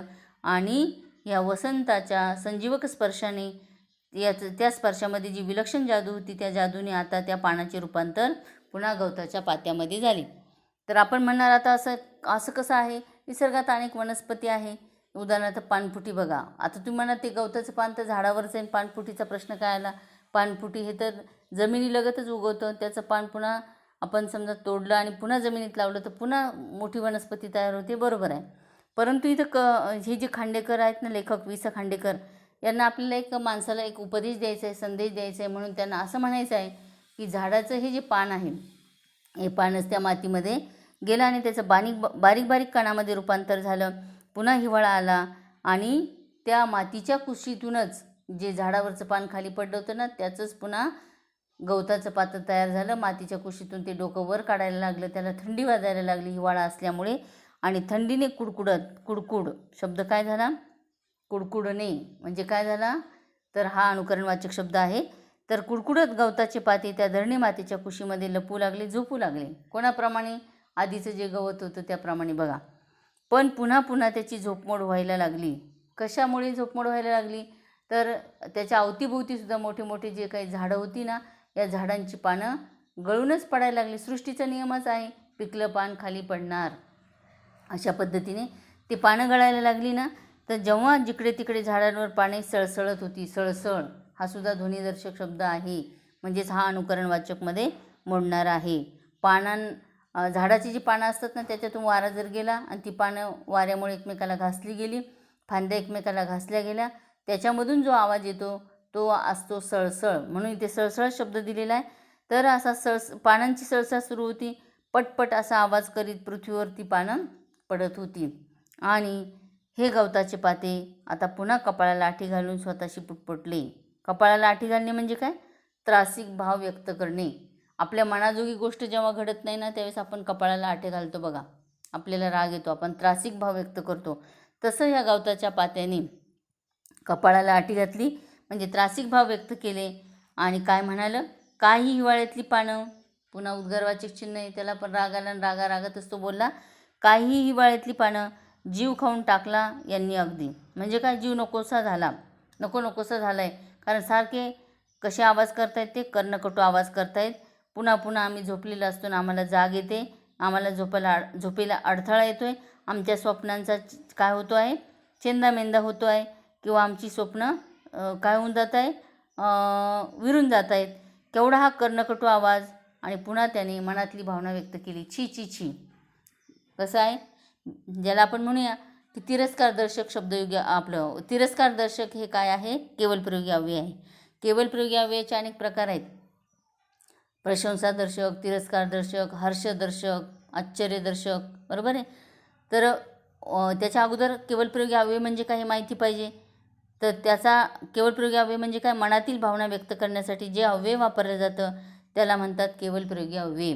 मग इथं काय म्हटलं आहे? छी छी छी, माझ्या साऱ्या गोड स्वप्नांचा चेंदामेंदा केला यांनी, चिरडून टाकलं, चक्काचूर केला यांनी. आता हे काय झाले बघा मित्रांनो, आधी जे झाडावरचं पान होतं ना, त्याने कोणाला नाव ठेवलं? गवताच्या पात्याला. आता तेच पान जेव्हा खाली पडलं ना, ते पुन्हा मातीत मुरलं आणि त्याचं पुन्हा गवताचं पातं तयार झालं आणि ते परत झाडावरच्या गवताच्या पाण्याला नावं ठेवत आहे. अगोदर आधी जेव्हा त्याचं पानाचं आपलं झाडावरचं जे गवताचं पान, झाडावरचं जे पान होतं ना, झाडावरचं जे पान होतं ते पानच काय झालं? गवताचं पातं. आधी त्या झाडावरून पडणारं पान होतं त्याला स्वतःचा अभिमान होता आणि गवताच्या पात्याला तो तुच्छ लेखत होता. आता त्याचं ते पान जेव्हा खाली पडलं, मातीमध्ये मुरलं ना, आणि त्याचं पुन्हा काय झालं? गवताचं पातं तयार झालं ना, तेव्हा आता मात्र त्याला कोणाचा राग यायला लागला? झाडावरून पडणाऱ्या गवताच्या पानाचा. आणि तो म्हणतो की मला झोपू देत नाही, माझ्या स्वप्नांचा काय झाला? चेंदामेंदा झाला. तर मित्रांनो, या ठिकाणी ही रूपकथा संपलेली आहे. आता तुम्हाला या रूपकथेचा अर्थ खरं तर इथं भावार्थ पण दिलेला आहे, तो द्यायला नको होता असं माझं वैयक्तिक मत आहे. त्याचं कारण असं आहे की ही कथा तुम्ही जेव्हा वाचतात तेव्हा त्यामध्ये तुम्हाला म्हणजे माणसाला एक संदेश द्यायचा आहे. आपण बघितलं संदेशपरता हे रूपकथेचं काय आहे? वैशिष्ट्य आहे. मग आपल्याला काय माणसाच्या विविध वृत्ती प्रवृत्तीचं जे काही दर्शन आहे, भावभावनांचे जे दर्शन आहे ना, हे या कथेद्वारे कसं घ्यायचं आहे, कसं सांगितलेलं आहे, खऱ्या अर्थाने मी आता तुम्हाला ते सांगणार आहे. बघा, कथा देण्यामागचा उद्देश काय आहे लेखकाचा मित्रांनो? तर रूपक कथा म्हणजे दिलेली असते एक कथा, पण तिच्यातून व्यतीत होणारा अर्थ वेगळा असतो आणि तो अर्थ जर आपल्याला कळाला तर खऱ्या अर्थाने ती एक रूपक कथा साध्य झाली. म्हणजेच काय? तर खऱ्या अर्थाने वि स खांडेकर यांनी रूपक कथा ही एक अलौकिक आगळीवेगळी रूपकथा आपल्या म्हणजे साहित्यामध्ये आणलेली आहे आणि ही कथेला मिळालेली मोठी अनमोल देणगी आहे असं मी म्हणेल. कारण काय? आता मी तुम्हाला कथेचा अर्थ सांगितला, तुमच्या डोळ्यासमोर फक्त झाड दिसतंय, पान दिसतंय, पडताना वाटते, खाली जमिनीवर जमीन आहे आणि तिच्यावरती ते उगवलेलं पातं आहे आणि त्यांच्यातला संवाद. पण हा साधा संवाद झाला, हा साधा वरवरचा अर्थ झाला. आपण मग एक वैशिष्ट्य बघितलं बघा, वाच्यार्थ क्षणोक्षणी अंशतः कमी होत जाऊन लक्षार्थ प्रभावीपणे सूचित होतो. मराठी भाषेमध्ये जेव्हा वाचक साहित्य वाचतो तेव्हा त्याने 3 प्रकारचे अर्थ त्याला माहिती असले पाहिजे, लक्षात आले पाहिजे, आकलन झाले पाहिजे, तर तो खरा मराठी माणूस म्हणायचा. 3 कोणते अर्थ आहे? एक वाच्यार्थ, दुसरा लक्षार्थ आणि तिसरा व्यंगार्थ. व्यंग म्हणजे गुड गुड गुड अर्थ. आता इथं तर 2च अर्थ दिलेले, एक वाच्यार्थ आणि दुसरा लक्षार्थ. आता मी तुम्हाला वाच्यार्थ सांगितला, पण आता खरा लक्षार्थ काय आहे तो समजून घ्या. अगदी साध्यासुध्या अशा नैसर्गिक मधून आपल्याला मनुष्य कसा वागतो, त्याचा स्वभाव कसा असतो, याचे विविध पैलू, विविध बाजू दिग्दर्शित करण्याचं काम वि स खांडेकर यांनी केलेलं आहे. लेखकाच्या भाषाशैलीचं हे एक सामर्थ्य आहे, लक्षात घ्या. आणि या कथेमध्ये अतिशय सुंदर रीतीने प्रकट करण्याचं काम त्यांनी केलेलं आहे. आता गळून पडलेली पाने मातीत मिसळून जातात आणि पुढे त्या मातीतूनच गवताची चिमुकली पाती वर डोकावून पाहू लागतात. दोघांच्याही अंतरंगात खेळणारा जीवन रस हा एकच आहे. म्हणजे काय तर गवताचं पातं पण जगतं आहे, ते त्याच्या दृष्टिकोनातून तसा आनंद घेत आहे. झाडावरचं पानही जगलं आहे, त्याने पण तसाच आनंद घेतला आहे. पण झाडावरच्या पानाला असं वाटतं गवताचं जीवन कसं आहे तर क्षुद्र पातळीवरचं आहे. आणि गवत त्याच्याच गवताचं पातं त्याच्या पद्धतीने तो आनंदी आहे. त्याला असं वाटतं काय या झाडाचं पान आहे, वर खाली पडताना काय कर्कश आवाज करत आहे, दुसऱ्याला त्रास देत आहे. म्हणजे झाडाचं पान स्वतःला मोठं समजतं आहे आणि जमिनीवरचं गवताचं पातं स्वतःला मोठं समजतं आहे. खरं तर दोघांच्या अंतरंगामध्ये खेळणारा जीवन रस एकच आहे. म्हणजे काय जीवन जगणं, आनंदी जीवन जगणं असाच एक जीवन रस आहे. पण तो त्याला क्षुद्र समजतो आणि हा त्याला क्षुद्र समजतो. पण झाडावरून गळून पडणारं पान आपल्या उच्च पदाचा खोटा अभिमान बाळगत आहे, गवताच्या पात्याला क्षुद्र लेखतं आणि त्या पडणाऱ्या पानाचा आवाज ऐकून आपली स्वप्न भंग होत आहे असं तक्रार ते पातंसुद्धा करत आहे. म्हणजे त्याला त्याचा त्रास होतो आणि याला असं वाटतं याचं जीवन असं क्षुद्र आहे. थोडक्यात काय तर ह्या कथेतून लेखक वि स खांडेकर यांना असं सांगायचं आहे की मानवी जीवनामध्ये असेच विसंवाद असतात. बघा आपल्या जीवनाच्या अवस्था कशा आहे. साधारणतः बाळ जन्माला येतं, जन्मानंतर काय मग नंतर त्याचं बालपण, त्याच्यानंतर काय कुमारावस्था, नंतर काय तारुण्य, नंतर प्रौढावस्था, नंतर वृद्धावस्था, नंतर मृत्यू. जीवनाची अवस्था ठरली आहे तसंच आहे. रोप खरं म्हणजे बी म्हणेल, नंतर अंकुर, नंतर रोप, नंतर वाढत वाढत झाड, मग झाडाला पानं, फुलं, फळं, ते डवरणं, बहरणं, पिकलेलं पान खाली पडणं, निसर्गाचा नियम आहे. आणि गवताचं पातंसुद्धा त्याचं ते जीवन जगतंच आहे ना. पण या ठिकाणी असं त्यांना सांगायचं आहे की मानवी जीवनात असंच काही घडतं. काय घडतं बघा. तरुण पिढी जी असते, एक उदाहरण छान दिलेले. तरुण पिढीच्या बेजबाबदारपणाबद्दल बोलणारी वडील पिढी क्षणभर तरी आपल्या तरुणपणातले दिवस आठवते का असं लेखकाला विचारायचं आहे. म्हणजे बघा आता जे तरुण असतात ना, तर वडील माणसं म्हणजे आई वडील म्हणा, आजी आजोबा म्हणा, ते म्हणतात काय गाडी घेतो इकडे तिकडे फिरतो, असा वागतो तसा वागतो, टी व्ही पुढे सतत बसतो, काम करत नाही, अभ्यास करायला पाहिजे, हे तुला आलं पाहिजे, व्यवहार आला पाहिजे, शेताचं काम जमलं पाहिजे, तू खूप प्रामाणिक असला पाहिजे, जगाने तुला चांगलं म्हटलं पाहिजे, तू चांगल्या मित्रांच्या संगतीत राहिलं पाहिजे, आमचं नाव कमवलं पाहिजे, तू पण तुझं नाव कमवलं पाहिजे, तुझं जीवन सुंदर गेलं पाहिजे, असे खूप संदेश देत असतात. म्हणजे काय तुझ्या आयुष्यातले हे जे क्षण आहे ना, तू कामात घाल, कष्टात घाल, असं कोण सांगतं, आई वडील किंवा आजी आजोबा. पण वि स खांडेकरांना असं म्हणायचं आहे की हे जे बोलतात ना, यांनी आपलं तारुण्य आठवायचं. आपण जेव्हा तरुण होतो ना, त्यावेळेस आपण तारुण्यामध्ये आपण आपल्या मुलांना जो संदेश उपदेश देत आहे ना, तसं आपण काम केले का. जेवढे संदेश सल्ले आता दिले ना, तर हे सगळे आपण पाळले का, आपण तशी कृती केली का, नाही. मग काय केलं, म्हणजे बेजबाबदारपणे आपण असं वाक्य टाकत असतो. तरुण पिढीच्या बेजबाबदारपणाबद्दल वडील पिढी बोलत असते, त्यांनी आपल्या तरुणपणातले दिवस आठवले पाहिजे. आणि दुसरी महत्त्वाची गोष्ट काय तर आठवण करून घेऊन या तरुणांवर तोंडसुख ते घेतात, म्हणजे टोचून बोलतात, हे बरोबर नाही, असं वागू नये, हे चांगलं नाही, मला अमुक यांनी असं सांगितलं, तू हे काम करत होता, अशी कृती करत होता, असं आपण बोलतो. तोंडसुख घेणे वाक्प्रचार आहे. म्हणजे काय टोचून बोलणे. वाडवडील तरुणांना टोचून बोलतात. आता तारुण्य वयाची अवस्था मी सांगितलं, विशिष्ट वयामध्ये वेगळ्या प्रकारचे त्या वयाच्या स्टेपनुसार आपण तशा प्रकारचा आनंद घेतो, तशा प्रकारची कामं करतो, हे आहे. पण आपण ते मान्य नाही करत. आपल्याला असं वाटतं नाही मी असा नव्हतो, पण आपण ते वय आपलं आठवलं पाहिजे. अजून बघा, वडील पिढीच्या सांगण्याकडे ही तरुण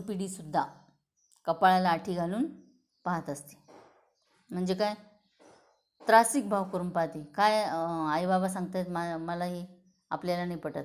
आता त्याचं वयच तसं आहे, त्या वयानुसार त्याला त्या गोष्टी पटणारच नाही. म्हणून तो काय करतो, कपाळाला आठे घालतो किंवा त्रासिक मुद्रा करून बघतो. आणि हेच तरुण जेव्हा प्रौढ बनतात तेव्हा ते सुद्धा जुना कित्ताच गिरवतात. म्हणजे काय, कित्ता गिरवणे म्हणजे काय, तेच करणे.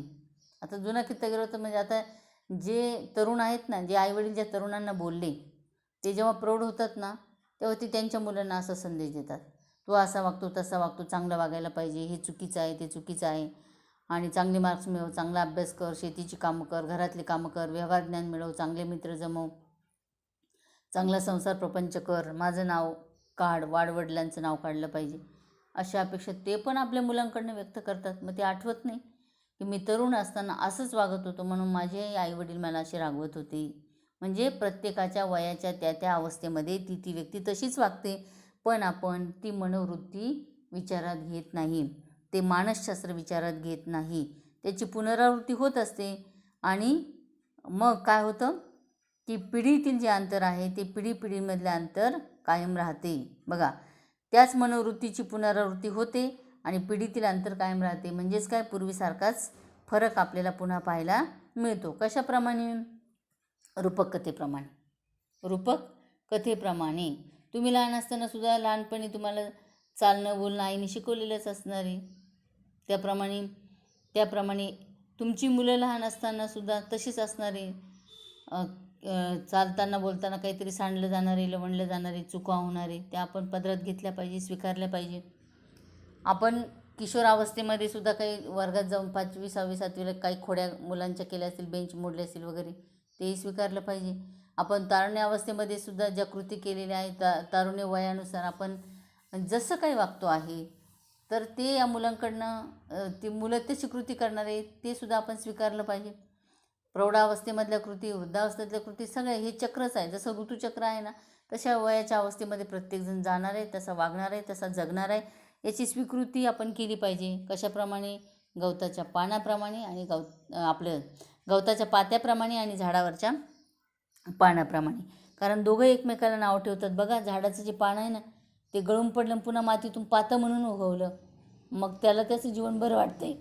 आणि झाडावरचं पान जेव्हा खाली येतं ना, तेव्हा त्याचा आवाज कसा वाटतो, तर तो कर्णकट वाटतो. तुम्ही बघा, घरात आजी असेल ना, मी मग उदाहरण दिलं, काही तुम्ही जोरजोरामध्ये समजा आवडतं गाणं तुम्ही लावलं, आजी म्हणते आवाज कमी करे, काय लावलं ते, डोकं दुखायला लागले. तुम्ही म्हणता काय झालं आजी, मला आनंद वाटतोय, मला कुठे एवढा मोठा आवाज लावला, आणि तुम्ही ते ऐकूनच घेतात.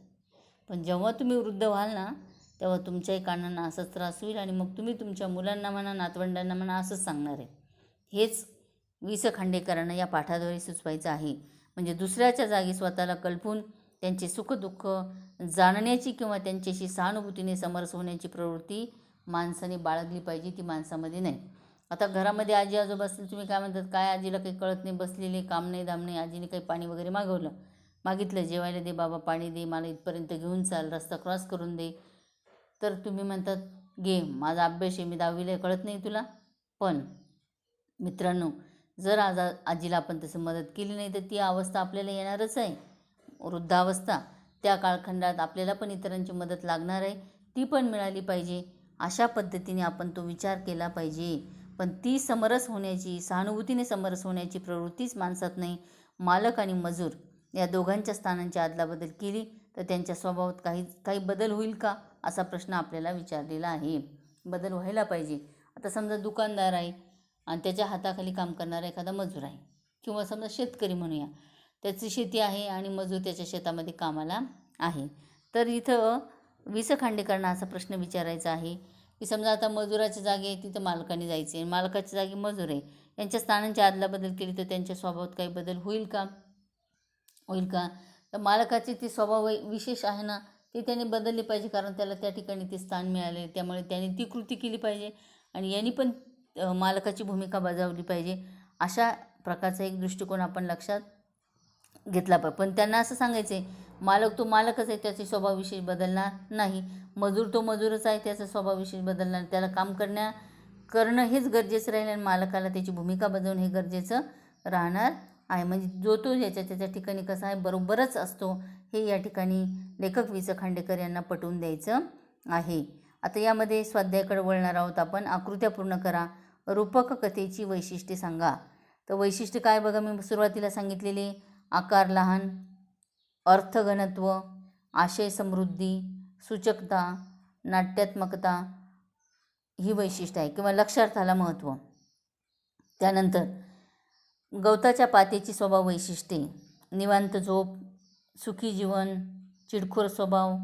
त्यानंतर गळणारे पान आणि गवताचे पाते यांच्यामध्ये एकच जीवनरस असूनही ते न समजणे अशा पद्धतीने. त्यानंतर बघा पानाचे स्वभाव विशेष, उच्च पदाचा खोटा अभिमान, गवत पात्याला शूद्र समजतं, हा मुद्दा लिहा. गवताच्या पात्यासाठी पाठात आलेले शब्द आणि शब्दसमूह, चिमणे, शूद्र, अरसिक, चिडखोर बिब्बा, चिमुकले असे. त्यानंतर बघा कारणे लिहा. झोपी गेलेल्या चिमुकल्या गवताच्या पात्यानं गळून पडणाऱ्या पानाकडे तक्रार केली, कारण झोपमोड होऊन गोड गोड स्वप्नांचा चुराडा झाला म्हणून. दुसरं वाक्य, अरसिक गवताच्या पात्याला गाणं समजणार नाही असे गळून पडणारे पान म्हणाले, कारण काय, गाणे म्हणण्यासाठी हा सुद्धा न करणे.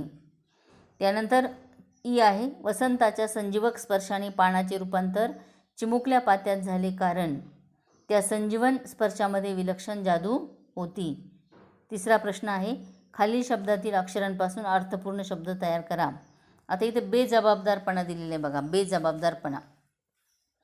तर यामध्ये बे हा उपसर्ग आहे, म्हणजे उपसर्ग घटित शब्द आहे, आणि जबाबदारपणा एवढा जर शब्द धरला तर पणा हा काय प्रत्यय आहे, म्हणून हा प्रत्यय घटित शब्द येतो.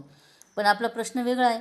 या अक्षरांपासून, खाली शब्दातील अक्षरांपासून अर्थपूर्ण शब्द तयार करा. काय काय शब्द तयार होऊ शकतात बघा, बाब, दार, पणा, जर, जप, दाब, दार, दाना, बाप, बाणा, जबाब, बेजबाब इत्यादी.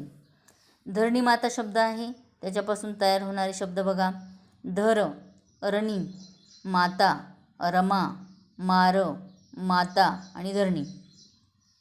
बालपण शब्द आहे, त्याच्यापासून तयार होणारे शब्द बाल, बाप, बाण, पण. अशा पद्धतीने अनेक अर्थपूर्ण, परंतु इथे लक्षात घ्या अर्थपूर्ण शब्द तयार झाले पाहिजे, वेगळे शब्द तयार होता कामा नये. त्यानंतर महत्त्वाचं बघा मित्रांनो, मी तुम्हाला ही जी रूपक कथा वाचून म्हणजे अर्थ दिला त्यावेळेस तुम्हाला विरामचिन्हांचं महत्त्व पटवून दिलं. तसंच त्या अनुषंगाने इथे एक महत्त्वाचा भाग टाकलेला आहे, खालील परिच्छेद वाचा आणि विरामचिन्हांचा योग्य वापर करून परिच्छेद पुन्हा लिहा. मी एक जे काही व्याख्यान आहे हे पूर्णपणे विरामचिन्हावरच घेणार आहे, परंतु आता तात्पुरतं या ठिकाणी जे विरामचिन्ह या परिच्छेदात टाकायचे आहे ते आपण बघणार आहोत. परिच्छेद बघा, कुंभकोणम येथील शाळेत गणिताचा सिद्धांत शिक्षक समजावून सांगत होते. आता इथं वाक्य पूर्ण झालं म्हणून तिथे पूर्णविराम. एखाद्या संख्येला त्याच संख्येने भागले असता भागाकार नेहमी 1 येतो. वाक्य पूर्ण झालं, पूर्णविराम. म्हणजे साधं वाक्य असेल आणि ते पूर्ण झालं असेल तर त्या ठिकाणी पूर्णविराम द्यावा. तेवढ्यात एक लहानसा मुलगा ताडकन उभा राहिला आणि म्हणाला म्हणजे आता त्याच्या तोंडचे उद्गार आहे म्हणून स्वल्पविराम. काय म्हणाला, त्याच्या तोंडचे विधान आहे म्हणून तिथून दुहेरी अवतरण चिन्ह सुरू झालेले आहे. काय म्हणाला, गुरुजी. इथं थांबला येतो गुरुजी. म्हणजे ज्यावेळेस आपण बोलतो ना तेव्हा आपण ज्या ठिकाणी थांबतो त्या ठिकाणी आपल्याला काय करावा लागतो, स्वल्पविराम द्यावा लागतो, म्हणून तिथे स्वल्पविराम दिलेला आहे. तुमचा हा सिद्धांत थोडासा चुकीचा आहे असं म्हटलं. त्यावेळेस इथं काय झालं, दुहेरी अवतरण चिन्ह चुकीचं आहे. ते म्हणाले, तुझे म्हणे स्पष्ट करून सांग पाहू. चुकीचं आहे, दुहेरी अवतरण चिन्ह पूर्ण आहे. नंतर ते म्हणाले स्वल्पविराम, तुझे म्हणणे स्पष्ट करून सांग पाहू, उद्गारवाचक चिन्ह, आणि ते म्हणालेच्या पुढे स्वल्पविराम आणि पूर्ण वाक्याला दुहेरी अवतरण चिन्ह. कोणतं पूर्ण वाक्य, तुझे म्हणणे स्पष्ट करून सांग पाहू, हे कोणाचे तोंडचे उद्गार आहे, गुरुजींच्या, म्हणून त्याला दुहेरी अवतरण चिन्ह टाका. यावर तो म्हणाला, काय म्हणाला, तो मुलगा धीटपणे म्हणाला स्वल्पविराम, सर म्हणजे थांबलाय पुन्हा, म्हणून काय केलेलं आहे आता गुरुजी सर हे काय केले, संबोधन. संबोधन म्हणजे थोडक्यात हाक मारणे. जेव्हा हाक मारण्याचा आभास असेल ना, अशाही ठिकाणी स्वल्पविराम द्यावा. उदाहरणार्थ बघा, मधू इकडे ये, मधूच्या पुढे स्वल्पविराम. तसं गुरुजी किंवा सर शून्याला शून्याने भागले तर, त्याची मुरड्या तर प्रश्नचिन्ह आणि उद्गार दुहेरी अवतरण चिन्ह पूर्ण. त्याची मुरड्या मुलाचा हा प्रश्न ऐकताच त्या शिक्षकांना त्याच्या बुद्धिमत्तेचे विलक्षण आश्चर्य वाटले, पूर्णविराम. हा मुलगा म्हणजे पुढे श्रेष्ठ गणिती म्हणून प्रसिद्ध झालेले श्रीनिवास रामानुजन होय, पूर्णविराम शेवटी. पण इथं ही पूर्ण जी माहिती दिली ना, ही माहिती श्रीनिवास रामानुजनसाठी आहे. हा शब्द अतिशय महत्त्वाचा आहे. म्हणून अतिशय महत्त्वाचा जो शब्द असतो त्याला एकेरी अवतरण चिन्ह देतात. म्हणून इथे शेवटच्या वाक्यामध्ये श्रीनिवास रामानुजन याला एकेरी अवतरण चिन्ह द्यायचे आहे, लक्षात घ्या. आणि आपण पहिली जी ओळ वाचली ना, कुंभकोणम असं मी वाचली बघा. म पटकन उच्चारला. जेव्हा हा जो म दिसतोय ना तुम्हाला, तो मचा पाय मोडलेला म्हणतो आपण बघा, त्याला हलंत करणं म्हणतात. जेव्हा अक्षर हलंत केलं जातं तेव्हा त्याचा उच्चार पटकन करायचा असतो. म्हणून कुंभकोणम असं म्हणायचं आहे. किंवा सिद्धांत, दचा उच्चार पटकन आहे. अशा पद्धतीने मराठीतले हे नियम तुम्हाला माहिती असले पाहिजेत. त्यानंतर बघा, खालीलपैकी कोणती जोडी विरुद्धार्थी नाही, त्याच्यामध्ये वाचून घेऊ आपण. ज्ञानी सुज्ञ, निरर्थक अर्थपूर्ण, ऐच्छिक अनिवार्य, दुर्बोध सुबोध. आता मी ते ज्या खालच्या 3 जोड्या वाचल्या ना, या सगळ्या विरोधीच आहे एकमेकाला. पण ज्ञानी म्हणजे सुज्ञ, म्हणून ही मात्र विरुद्ध जोडी नाही. त्यानंतर 6वा प्रश्न आहे स्वमताचा. माणसातील ठराविक मनोवृत्तीची पुनरावृत्ती वारंवार होत असते, हे पाठाच्या आधारे स्पष्ट करा. माणसातील ठराविक मनोवृत्तीची पुनरावृत्ती. आता पाठाच्या आधारे म्हणजे काय, तर झाडावरचं जे पान होतं ते वरती असल्यामुळे त्याला असं वाटत होतं मला उच्च स्थान मिळालं, म्हणून मी फार मोठा आहे. आपल्याकडं बरेच लोक असे असतात बघा, काही माणसं श्रीमंतीचा गर्व मिरवणारे असतात. आता प्रत्येक माणूस जगतो कसा, लक्षात घ्या. श्रीमंती आहे, खूप काही ज्याला म्हणे वस्तू घेऊन ठेवलेले आहे, तो सुद्धा काय खात असतो, अन्नच खातो. ते काही सोनं चांदी खात नाही, तोही जगतो. झोपडीत राहणारा अन्न पाणी खाऊन जगतो, महालात राहणारा जगतो, साध्या घरात राहणारा जगतो. कोणतंही निवासाचं साधन घ्या, फक्त त्याला अन्न वस्त्र निवारा अशा 3 साध्या पद्धतीच्या काही गरजा जर त्याच्या पूर्ण झाल्या तो जगू शकतो. म्हणून इथं माणसाची मनोवृत्ती मात्र कशी आहे, मी मोठा तू लहान आहे. म्हणजे ते गवताचं आपलं झाडावरचं पान म्हणतं आहे मी मोठा आहे आणि पाथ्याला शूद्र लेखत आहे. पण त्याचा जन्मानंतर पुन्हा कुठून झाला, जमिनीतूनच झाला. त्याच्यामुळे माणसाने आपल्या जीवनामध्ये कधीही मी अति मोठा आहे, माझ्यासारखं दुसरं कुणीच नाही, असा भाव मनामध्ये कधीच आणायचा नाही. हा भाग आपण लक्षात घेतला पाहिजे, लक्षात घ्या. म्हणजे माणसाची मनोवृत्तीच तशी बसलेली आहे. काय बसलेली आहे की मीच मोठा तू छोटा आहे असा विचार न करता प्रत्येकाने स्वतःला सांभाळलं पाहिजे, स्वतःच्या प्रकृतीला जपलं पाहिजे आणि आनंदी जीवन जगलं पाहिजे, हे सांगायचं आहे. तर तुम्ही पाठाचा सारांशही सांगू शकता, पानाचा आणि गवताच्या पातीची माहिती आणि मग माणसाची जीवनाची सांगड घालून तुमचं मत त्या ठिकाणी मांडायचं आहे. त्यानंतर बघा, गवताच्या पात्याच्या ठिकाणी तुम्ही असता तर तुम्ही पानाला काय उत्तर दिले असते, असा प्रश्न विचारलेला आहे. आता इथे स्वमताचाच प्रश्न आहे. तुम्ही गवताच्या पात्याच्या ठिकाणी असता तर काय म्हटले असते, तर साधारणतः आपण कल्पना करू शकतो की समजा पान म्हणजे आता पिकलेलं पान आहे, म्हणजे ते आजोबांच्याच ठिकाणी असं म्हणा. गवताचं पातं म्हणजे तुमचा नुकताच जन्म झाला आहे, थोडेसे मोठे वरती आलेले ते पान, म्हणून पातं पडताय ना, तर सहजगती आपण असं म्हणू शकतो आजोबा, असं रूपक वापरू त्यांच्यासाठी. गवताचं पान म्हणजे आजोबा. कारण आजोबा शब्द का वापरला, तर ते गळून पडतं आहे, पिकलं आहे. आजोबांचं पण वय झालेलं आहे, म्हणजे काय, तर काही दिवसानंतर पिकलं पान गळून पडणार, म्हणजे वृद्ध अवस्थेनंतर मृत्यूच येतो. अशा पद्धतीने हळूहळू आजोबा पडाल, अहो तुम्ही एवढ्यावरून कशाला उतरताय, थांबा, आलो, मी तुमचा हात पकडतोय, हळूच. अरे बाळा काही नाही, तुझा अभ्यास चालू आहे ना, बस तिथं, तू खेळतोय ना मुलांबरोबर, खेळ, आनंदी जीवन जग बाबा, हळूहळू येतोय मी, काही माझी काळजी करू नको. अहो बाबा थांबा, पण तुम्ही पडाल, थांबा, मला येऊ द्या, तुमचा हात पकडतो आणि नंतर मग मी आपण दोघंही सावकाश आपण खाली येऊया. अशा पद्धतीने लगेच काय करणार, बाबांचा हात पकडून आणि तुम्ही काय करणार, बाबांना काय करणार, खाली आणणार. आणि नंतर बाबा म्हणाला, बरं झालं बाळा, काय संस्कार केले रे तुझ्या आईबाबांनी तुझ्यावरती. चांगला वागतो, चांगला जगतो, असंच जगत जा. अहो बाबा, आज तुम्ही म्हातारे झाले आजोबा, तुमच्यावर ही वेळ आहे. उद्या मी म्हातारा नाही होणार का? माझ्यावर पण ही वेळ येईल आणि अशा वेळेस मलासुद्धा कोणाच्या तरी सहाऱ्याची गरज लागणारच आहे ना. त्यामुळे प्रत्येकाने प्रत्येकाला अशा पद्धतीने जपलं पाहिजे. कुणाला हीन लेखू नये, कुणालाही जीवन जगताना दुःख देऊ नये, असं माझ्या तरी मनाला वाटतं बरं का. म्हणून आजोबा सावकाश खाली या. आजोबांना पण आनंद झाला, नातवांना पण आनंद झालेला आहे. म्हणजे गवत्याच्या पात्याच्या ठिकाणी जर तुम्ही असता तर काय केलं असतं? मग आजोबा खाली आल्यानंतर मस्तपैकी काय तुम्ही आजोबांना काय नाश्ता दिला असेल, चहा दिला असेल, किंवा त्यांच्या ते काही कॉट असेल किंवा तुमचा काय तुम्ही म्हणतात पलंग, त्याच्यावर बसवलं असेल, विश्रांती घ्यायला सांगितली असेल, यदा कदाचित पायही चेपून दिले असतील, दाबून दिले असेल, असे तुम्ही त्यामध्ये तुमचं मत मांडू शकता. लक्षात घ्या. गवताचे पाते आणि पान यांच्या स्वभाव वैशिष्ट्यात बदल झाला आहे अशी कल्पना करून कथेचे पुनर्लेखन करा. आता तसंच करता येणार आहे. कसं मी आता सांगितलं, पाते आणि पान यांच्या स्वभाव वैशिष्ट्यात बदल झाला. कसा बदल झाला? तर आता गवताचं पातं काय म्हणजे पान खाली पडतं आहे ना, तर पानाला ते म्हणणार, अरे अरे रे, हळू ये हळू ये, काही घाबरू नको, मी जागाच आहे, पडण्याची स्थिती आली तर मी तुला धरणार आहे, सावकाश आहे, असं म्हणणार आहे. पटपट आवाज आला ना तर अरे वा, काय सुंदर संगीत, सुंदर अशा प्रकारचं गाणं गात गात तू खाली येत आहे, असं पण म्हणू शकेल गवताचं पातं. बरोबर आहे. आणि त्यानंतर गवत आपलं गवताचं आपलं पान काय म्हणणार आहे? आलो आलो, मी तुझ्या जवळच येण्यासाठी प्रयत्न करत आहोत, थोडासा उशीर लागणार आहे, येतो बाबा.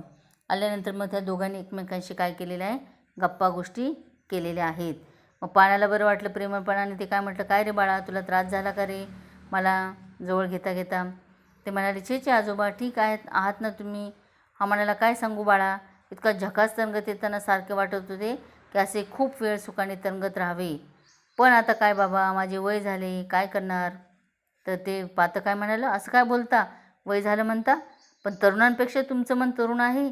आत्ताच तर तुम्ही बघितलं ना, खाली येत असतानाच गाणं म्हणत म्हणतच आनंदी जगतच आले, गाणं म्हणत म्हणत आले आणि मग मातीत मिसळले. किती छान हो आजोबा, तुमच्याकडून सुद्धा काहीतरी शिकण्यासारखं आहे बघा. आणि तो नंतर चिमुकल्या पात्यामध्ये आजोबा पुन्हा खाली उतरले आणि दोघांनी मस्तपैकी काय केल्या, गप्पा गोष्टी केल्या. गवताची पातं पण लगबगीने उठलं, स्वतःशीच पुटपुटलं. आज दुसरे आजोबा खाली आले वाटतं. चला चला, पटापट पटापट जायला पाहिजे, त्यांना आपण मदत करायला पाहिजे. पण केव्हा? बाकीची जेव्हा झाडाची पानं खाली गळतात तेव्हा. खाली दिलेल्या रूपकथेचा भावार्थ तुमच्या शब्दातल्या. आता इथं गुलमोहर नावाचा रूपकथा संग्रह आहे आणि त्यामधला हा उतारा दिलेला आहे बघा. एक विचारू, उगून नुकतंच काही दिवस झालेलं रोप लगतच्या महावृक्षाला म्हणालं. आता आपण याच्या आधी जो पाठ अभ्यासला ना, वसंत हृदय चैत्र, त्याच्यामध्ये उतारा वाचला होता बघा. महावृक्ष, वडाचं झाड, पिंपळाचं झाड, आंब्याचं झाड प्रचंड मोठं होतं, डौलदार होतं, त्याला महावृक्ष असा शब्दप्रयोग वापरलेला आहे. म्हणून नुकतंच उगवलेलं जे रोप आहे ते महावृक्षाला काय म्हणालं? चित्र आणा डोळ्यासमोर. एक रोप आहे आणि इकडं महावृक्ष आहे, मोठं झाड आहे, प्रचंड वाढलेलं. काय दिलेलं आहे? एक विचारू असं म्हटलं बघा. तर महावृक्ष काय म्हणालं? मग काय म्हणालं ते रोप? मलाही तुमच्यासारखं मोठं व्हायचं आहे. मोठं शब्द दिला बघा, ठ. पण आता पण आणि व्हायच्याच्या पुढे आणि पणच्या पुढे कोणतं चिन्ह दिलेलं आहे? लोपचिन्ह. म्हणजे मनात भरपूर भावना आहे, पण ते व्यक्त करता जेव्हा येत नाही ना, बोलायचं भरपूर आहे, तेव्हा ही चिन्ह वापरतात. लोपचिन्ह ते वापरलेलं आहे की मलाही तुमच्यासारखं मोठं व्हायचं आहे, पण. मग ते काय म्हणाले? पण माझ्या सावलीखाली आहात ते शक्य नाही हो ना. आता तुम्ही त्याला सायवड शब्द वापरतात बघा. मोठ्या झाडाच्या खाली जर आपण छोटी छोटी झाडं लावली ना, ते कधी उगवत नाही. त्याला शास्त्रीय कारण आहे. त्याला सूर्यप्रकाश मिळत नाही. पाणी जरी मिळालं तरी ह्या वनस्पतींना वाढण्यासाठी, प्रकाश संश्लेषण क्रिया करण्यासाठी सूर्यप्रकाशाची नितांत गरज असते. त्याच्यातून तर ती स्वतःचं अन्न तयार करतात. आणि इथे मात्र ते त्या मोठ्या महावृक्षाखाली असल्यामुळे ते काय म्हणाले? ते महावृक्षच बोलला, पण माझ्या सावलीखाली आता ते शक्य नाही हो ना. तर त्या बिचाऱ्या रोपट्याने मान्य केलं. ते म्हणालं हो. त्यावेळेस काय म्हणाले ते? अरे, कितीतरी लहान लहान झाडं झुडपं सुंदर असतात आणि इतक्या म्हणजे काय, तुम्ही जरी छोटे छोटे आहात ना, किती सुंदर दिसत आहात, पण वाढणं देखील सुंदरच असेल ना, असं कोण म्हटलं असेल? रोप. त्यावेळेस महावृक्ष काय म्हणाला, हो. आणि इतक्या उंचीवर आता खरं तर ही लहान झाडंच जास्त सुंदर दिसतात. म्हणजे मी जरी उंच वाढलं ना तरी मला छोटी छोटी झाडंच काय दिसतात, ते सुंदर वाटतात ते. आणि महावृक्षाला दूरवर जंगलातून वाट काढीत येणारा एक लाकूड तोडे दिसला. आता मित्रांनो, इथे तुम्हाला यांचा संवाद लक्षात आला, नाट्यात्मकता आणि सगळी वैशिष्ट्य लागू आहे बघा. आकार लहान, अर्थ मोठा, नाट्यात्मकता, सूचकता. काय सूचकता आहे? एकच वाक्य सांगते मी. बालपण म्हणजे बाळपणीचा काळ सुखाचा, किंवा ऐरावत रत्न थोर त्याचे अंकुशाचा मार. हे तुम्हाला माहितीच आहे, बरोबर आहे ना. ऐरावत रत्न थोर त्याचे अंकुशाचा मार.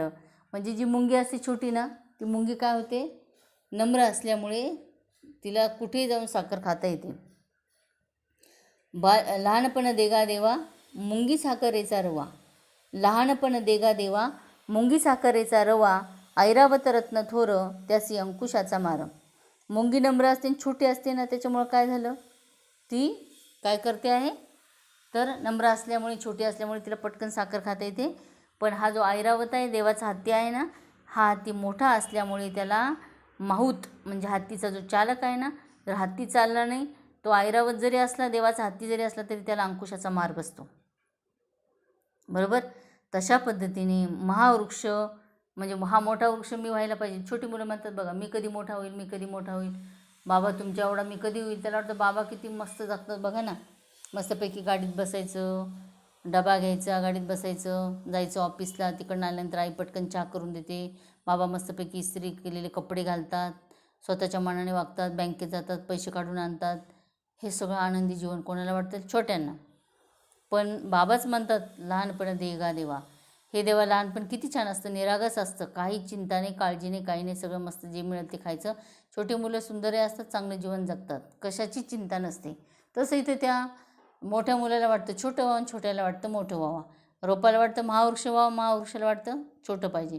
कारण मार कोणाला आहे? महावृक्षाला. कोण येतोय तिकडनं? लाकूड तोड्या. म्हणून यामध्ये जो तो ज्याच्या त्याच्या ठिकाणी एकदम बरोबर आहे. अशा पद्धतीने या ठिकाणी मित्रांनो, या ठिकाणी रूपकथेचा भावार्थ हा परीक्षेसाठी समाविष्ट केलेला असल्याने तो पाठाचा भाग म्हणूनच तुम्हाला या ठिकाणी अभ्यासायचा आहे. याचा फार मोठा अर्थ आपल्याला घेता येणार आहे, परंतु मी थोडक्यात तुम्हाला तो समजावून सांगण्याचा प्रयत्न केलेला आहे. आता मी थोडक्यात 2-3 रूपकथेंची थोडक्यात माहिती सांगते बघा. मी सुरुवातीलाच म्हणाले होते की वनदेवता नावाचा रूपकथा संग्रह मी वाचलेला आहे. त्याच्यामध्ये 2 ढग असतात, 2 ढग, एक पांढरा आणि एक काळा ढग. ते दोघांचं संभाषण दाखवलेलं आहे. काय? पांढरा ढग म्हणतो, बघ बरं मी 12 महिने वाहत असतो, तुझा काळ काय फक्त पावसाळा. काळा ढग काय म्हणतो, अरे मी 12 महिने जरी वाहत नाही, फक्त 4 महिने वाहतो, पण माझा उपयोग किती मोठा आहे बघ. सगळे चातकासारखी माझी वाट बघत असतात, जगाचा पोशिंदा शेतकरी सगळे वाट बघतात, कारण मी असेल तरच या सृष्टीला महत्त्व आहे. तर तो सफेद ढग काय म्हणतो, कसं काय, तुझं काय 4 महिन्याचं येणं आलं तरी तू सगळ्यांना सुखावतोच असं नाही, येतो आणि वाहूनही दुसरीकडे निघून जातो, काय उपयोग आहे तुझा. पुन्हा पांढरा ढग म्हणतो, अरे तसं काहीच नाही, अरे बाबा मी जरी जिथं जिथं वर्षवतो ना, माझ्याकडे जेवढं आहे ते मी जेवढं दातृत्वाने देऊन टाकतो, दान करतो ना, त्याच्यामुळे सगळी सृष्टी आनंदित होते. आणि म्हणून माझा कालखंड जरी कमी असला तरीसुद्धा मी कमी काळामध्ये लोकांना सुखावतो, लोकांसाठी देतो, त्याग करतो ना, तसं खरं जीवन जगलं पाहिजे. परंतु हा म्हणतो नाही, सदा सर्व काम मी वाऱ्याबरोबर सैरभैर फिरतो आणि आकाशाला एक नाविन्य प्राप्त करून देण्याची माझ्यामध्ये ताकद आहे. आता या एक छोटी ही कथा आहे. याच्यामध्ये काय सांगायचं आहे, कुणीच लहान कुणीच मोठं नसतं, कुणीच श्रेष्ठ कुणीच कनिष्ठ नसतं. प्रत्येकजण ज्याच्या त्याच्या जागेवर स्थिर चांगला असतो, योग्य असतो, पण आपण विनाकारणच काय करत असतो, भेदाभेद करतो. अशी एक कथा आहे. दुसरी कथा आहे पतंग आणि दोरी नावाची. आता पतंग आणि दोरी नावाच्या कथेमध्ये तर असं सांगितलेलं आहे, सृष्टीमध्ये आपण काही चित्र वेगवेगळे बघतो बघा. तो पतंग म्हणजे पुरुष रूपक वापरलेले आहे आणि ती दोरी म्हणजे स्त्री. तर काय होतं बघा, पतंग दोरी मस्तपैकी, दोरीजवळच पतंग असतो, पतंगाजवळ दोरी असते, तुम्हाला माहिती. संसारामध्ये स्त्री पुरुष एक म्हणजे पती पत्नी थोडक्यात चाकासारखे असतात. तर एकदा काय झालं, वारा आला आणि हा पतंग वर वर वर उडत गेला. दोरी बिचारी त्याच्या सहाय्यालाच आहे, पण तो जेव्हा इतका वरती जातो ना, तो आकाशाच्या दिशेने जातो. रूपकथा आहे बरं का, कल्पकता.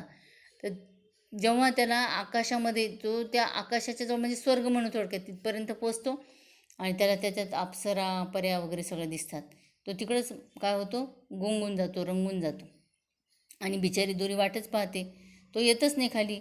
आणि तिला दुःख होतं, अरे किती वेळचा हा गेला, हा काय येत नाही. त्याला तो कोणाबरोबर मग्न होतो, अप्सरा पर्यंबरोबर. पण काही वेळ होतो आणि वाऱ्याची गती मंदावते, वेग मंदावतो. आणि मग तो वर गेलेला तो पतंग धाडकन खाली येतो. आल्याबरोबर धाडकन म्हणजे काय, त्याचं वजन खूप असतं असं काही नाही, पण जोरात खाली येतो आणि आल्याबरोबर नेमका तो बाबळीच्या झाडावर पडतो. पडल्यानंतर दोरीला एक आनंद झाला, कोणता, का आलाय बाबा खाली. पण दुसरं दुःख काय झालं, बिचारा त्या बाबळीच्या झाडावर पडला, सगळे अंगामध्ये त्याच्या काटे घुसले, शरीराला वेदना होत असते, तिला खूप दुःख झालं. म्हणून तिने पुन्हा या पवन देवाकडे प्रार्थना केली की हे देवा, पटकन याला या दुःखातून काय कर, बाहेर काढ.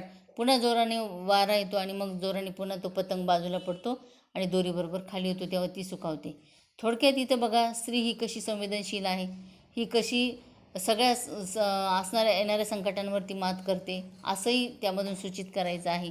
त्यामुळे जो तो ज्या त्या ठिकाणी श्रेष्ठ आनंदी आहे, त्यामुळे अति हव्यास पण आपण करू नये, असाही संदेश यामध्ये आपल्याला लक्षात घ्यायचा आहे. त्यानंतर एक कथा दुसरी दिलेली, मी शांतीचा उपासक आहे नावाची.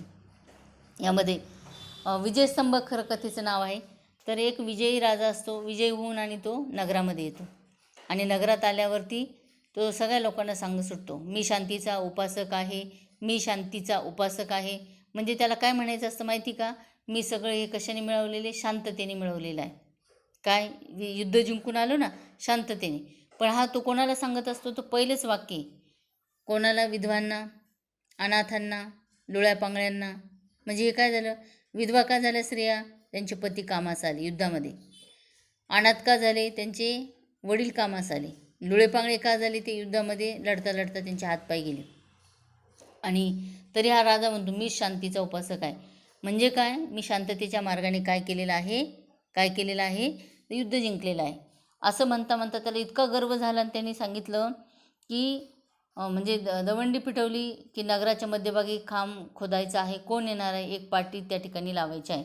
एक मनुष्य आला, तो म्हणाला मला दे हे काम. त्याने ते काम घेतलं आणि नगराच्या मध्यभागी खोलखड्डा खोदत असताना त्याला त्या ठिकाणी चित्रविचित्र आकृती असलेले दगड सापडले आणि त्याला वाटलं अरे हे काय, म्हणून त्याने राजाकडे तो घेऊन गेला आणि राजाला म्हणाला की मी खड्डा खोदत असताना जिथं नगराच्या मध्यभागी खांब उभा करायचे, तिथं खड्डा खोदत असताना मला काय सापडल्या, विचित्र आकृती असलेले हे दगड.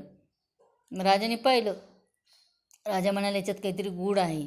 म्हणून राजाने पुन्हा दवंडी पिटायला लावली, सांगितलं की कोण या चित्रविचित्र आकृत्यांचा अर्थ लावून देईल. तर तिथं एक संशोधक होता, थोडा अधिक विचार करणारा, तो आला आणि त्याने ते आव्हान स्वीकारलं. तो घेऊन गेला आणि त्या व्यवस्थित लावल्यानंतर तोपर्यंत त्याला थोडा वेळ लागला, तोपर्यंत या माणसाने काय केलं, खोलखड्डा खोदला, त्याच्यावरती एक मोठी असे खांब रोवला, त्या खांबाला मोठी पाटी लावली होती आणि राजाच्या सांगण्यानुसार त्या पाटीवर लिहिलेलं होतं, मी शांतीचा उपासक आहे. मी म्हणजे कोण, तो राजाचं नाव. प्रत्येकजण यायचा, त्या खांबाजवळ उभा राहायचा, ते नाव वाचायचा आणि निघून जायचा. म्हणजेच काय, सगळ्यांना असं राजाला असं सांगायचं होतं की मीच शांततेने सगळं मिळू शकतो, माझ्यासारखा शांततेने मिळवणारा एकही राजा नाही, असं सांगायचं होतं. परंतु घडलं काय बघा, जेव्हा तो संशोधक आला आणि त्यांनी त्या राजाला सांगितलं की मला या आकृत्यांचा अर्थ लागला. तर काय लागला होता, तर त्या आकृत्या अशा जोडल्या ना, तर त्याच्यावरून एक वाक्य तयार झालं होतं. ते होतं, मी शांतीचा उपासक आहे, असं वाक्य तयार झालं होतं. म्हणजेच काय, तर राजाने शर्मेने मान खाली घातली. राजाला काय कळलं, माझ्या आधी या ठिकाणी शांतीचा उपासक होऊन गेलेला आहे. म्हणजे काय, काही माणसं म्हणतात माझ्यासारखा मीच, तर अशी जी काही त्यांची संकल्पना असते ही पूर्णपणे चुकीची आहे. ही संदेशपरता या कथेद्वारे वि स खांडेकरांना द्यायची आहे.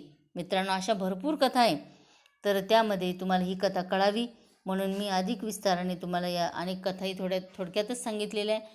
परंतु तरीसुद्धा त्या रूपकथेचा अर्थबोध व्हावा हाच एक उद्देश आहे. धन्यवाद.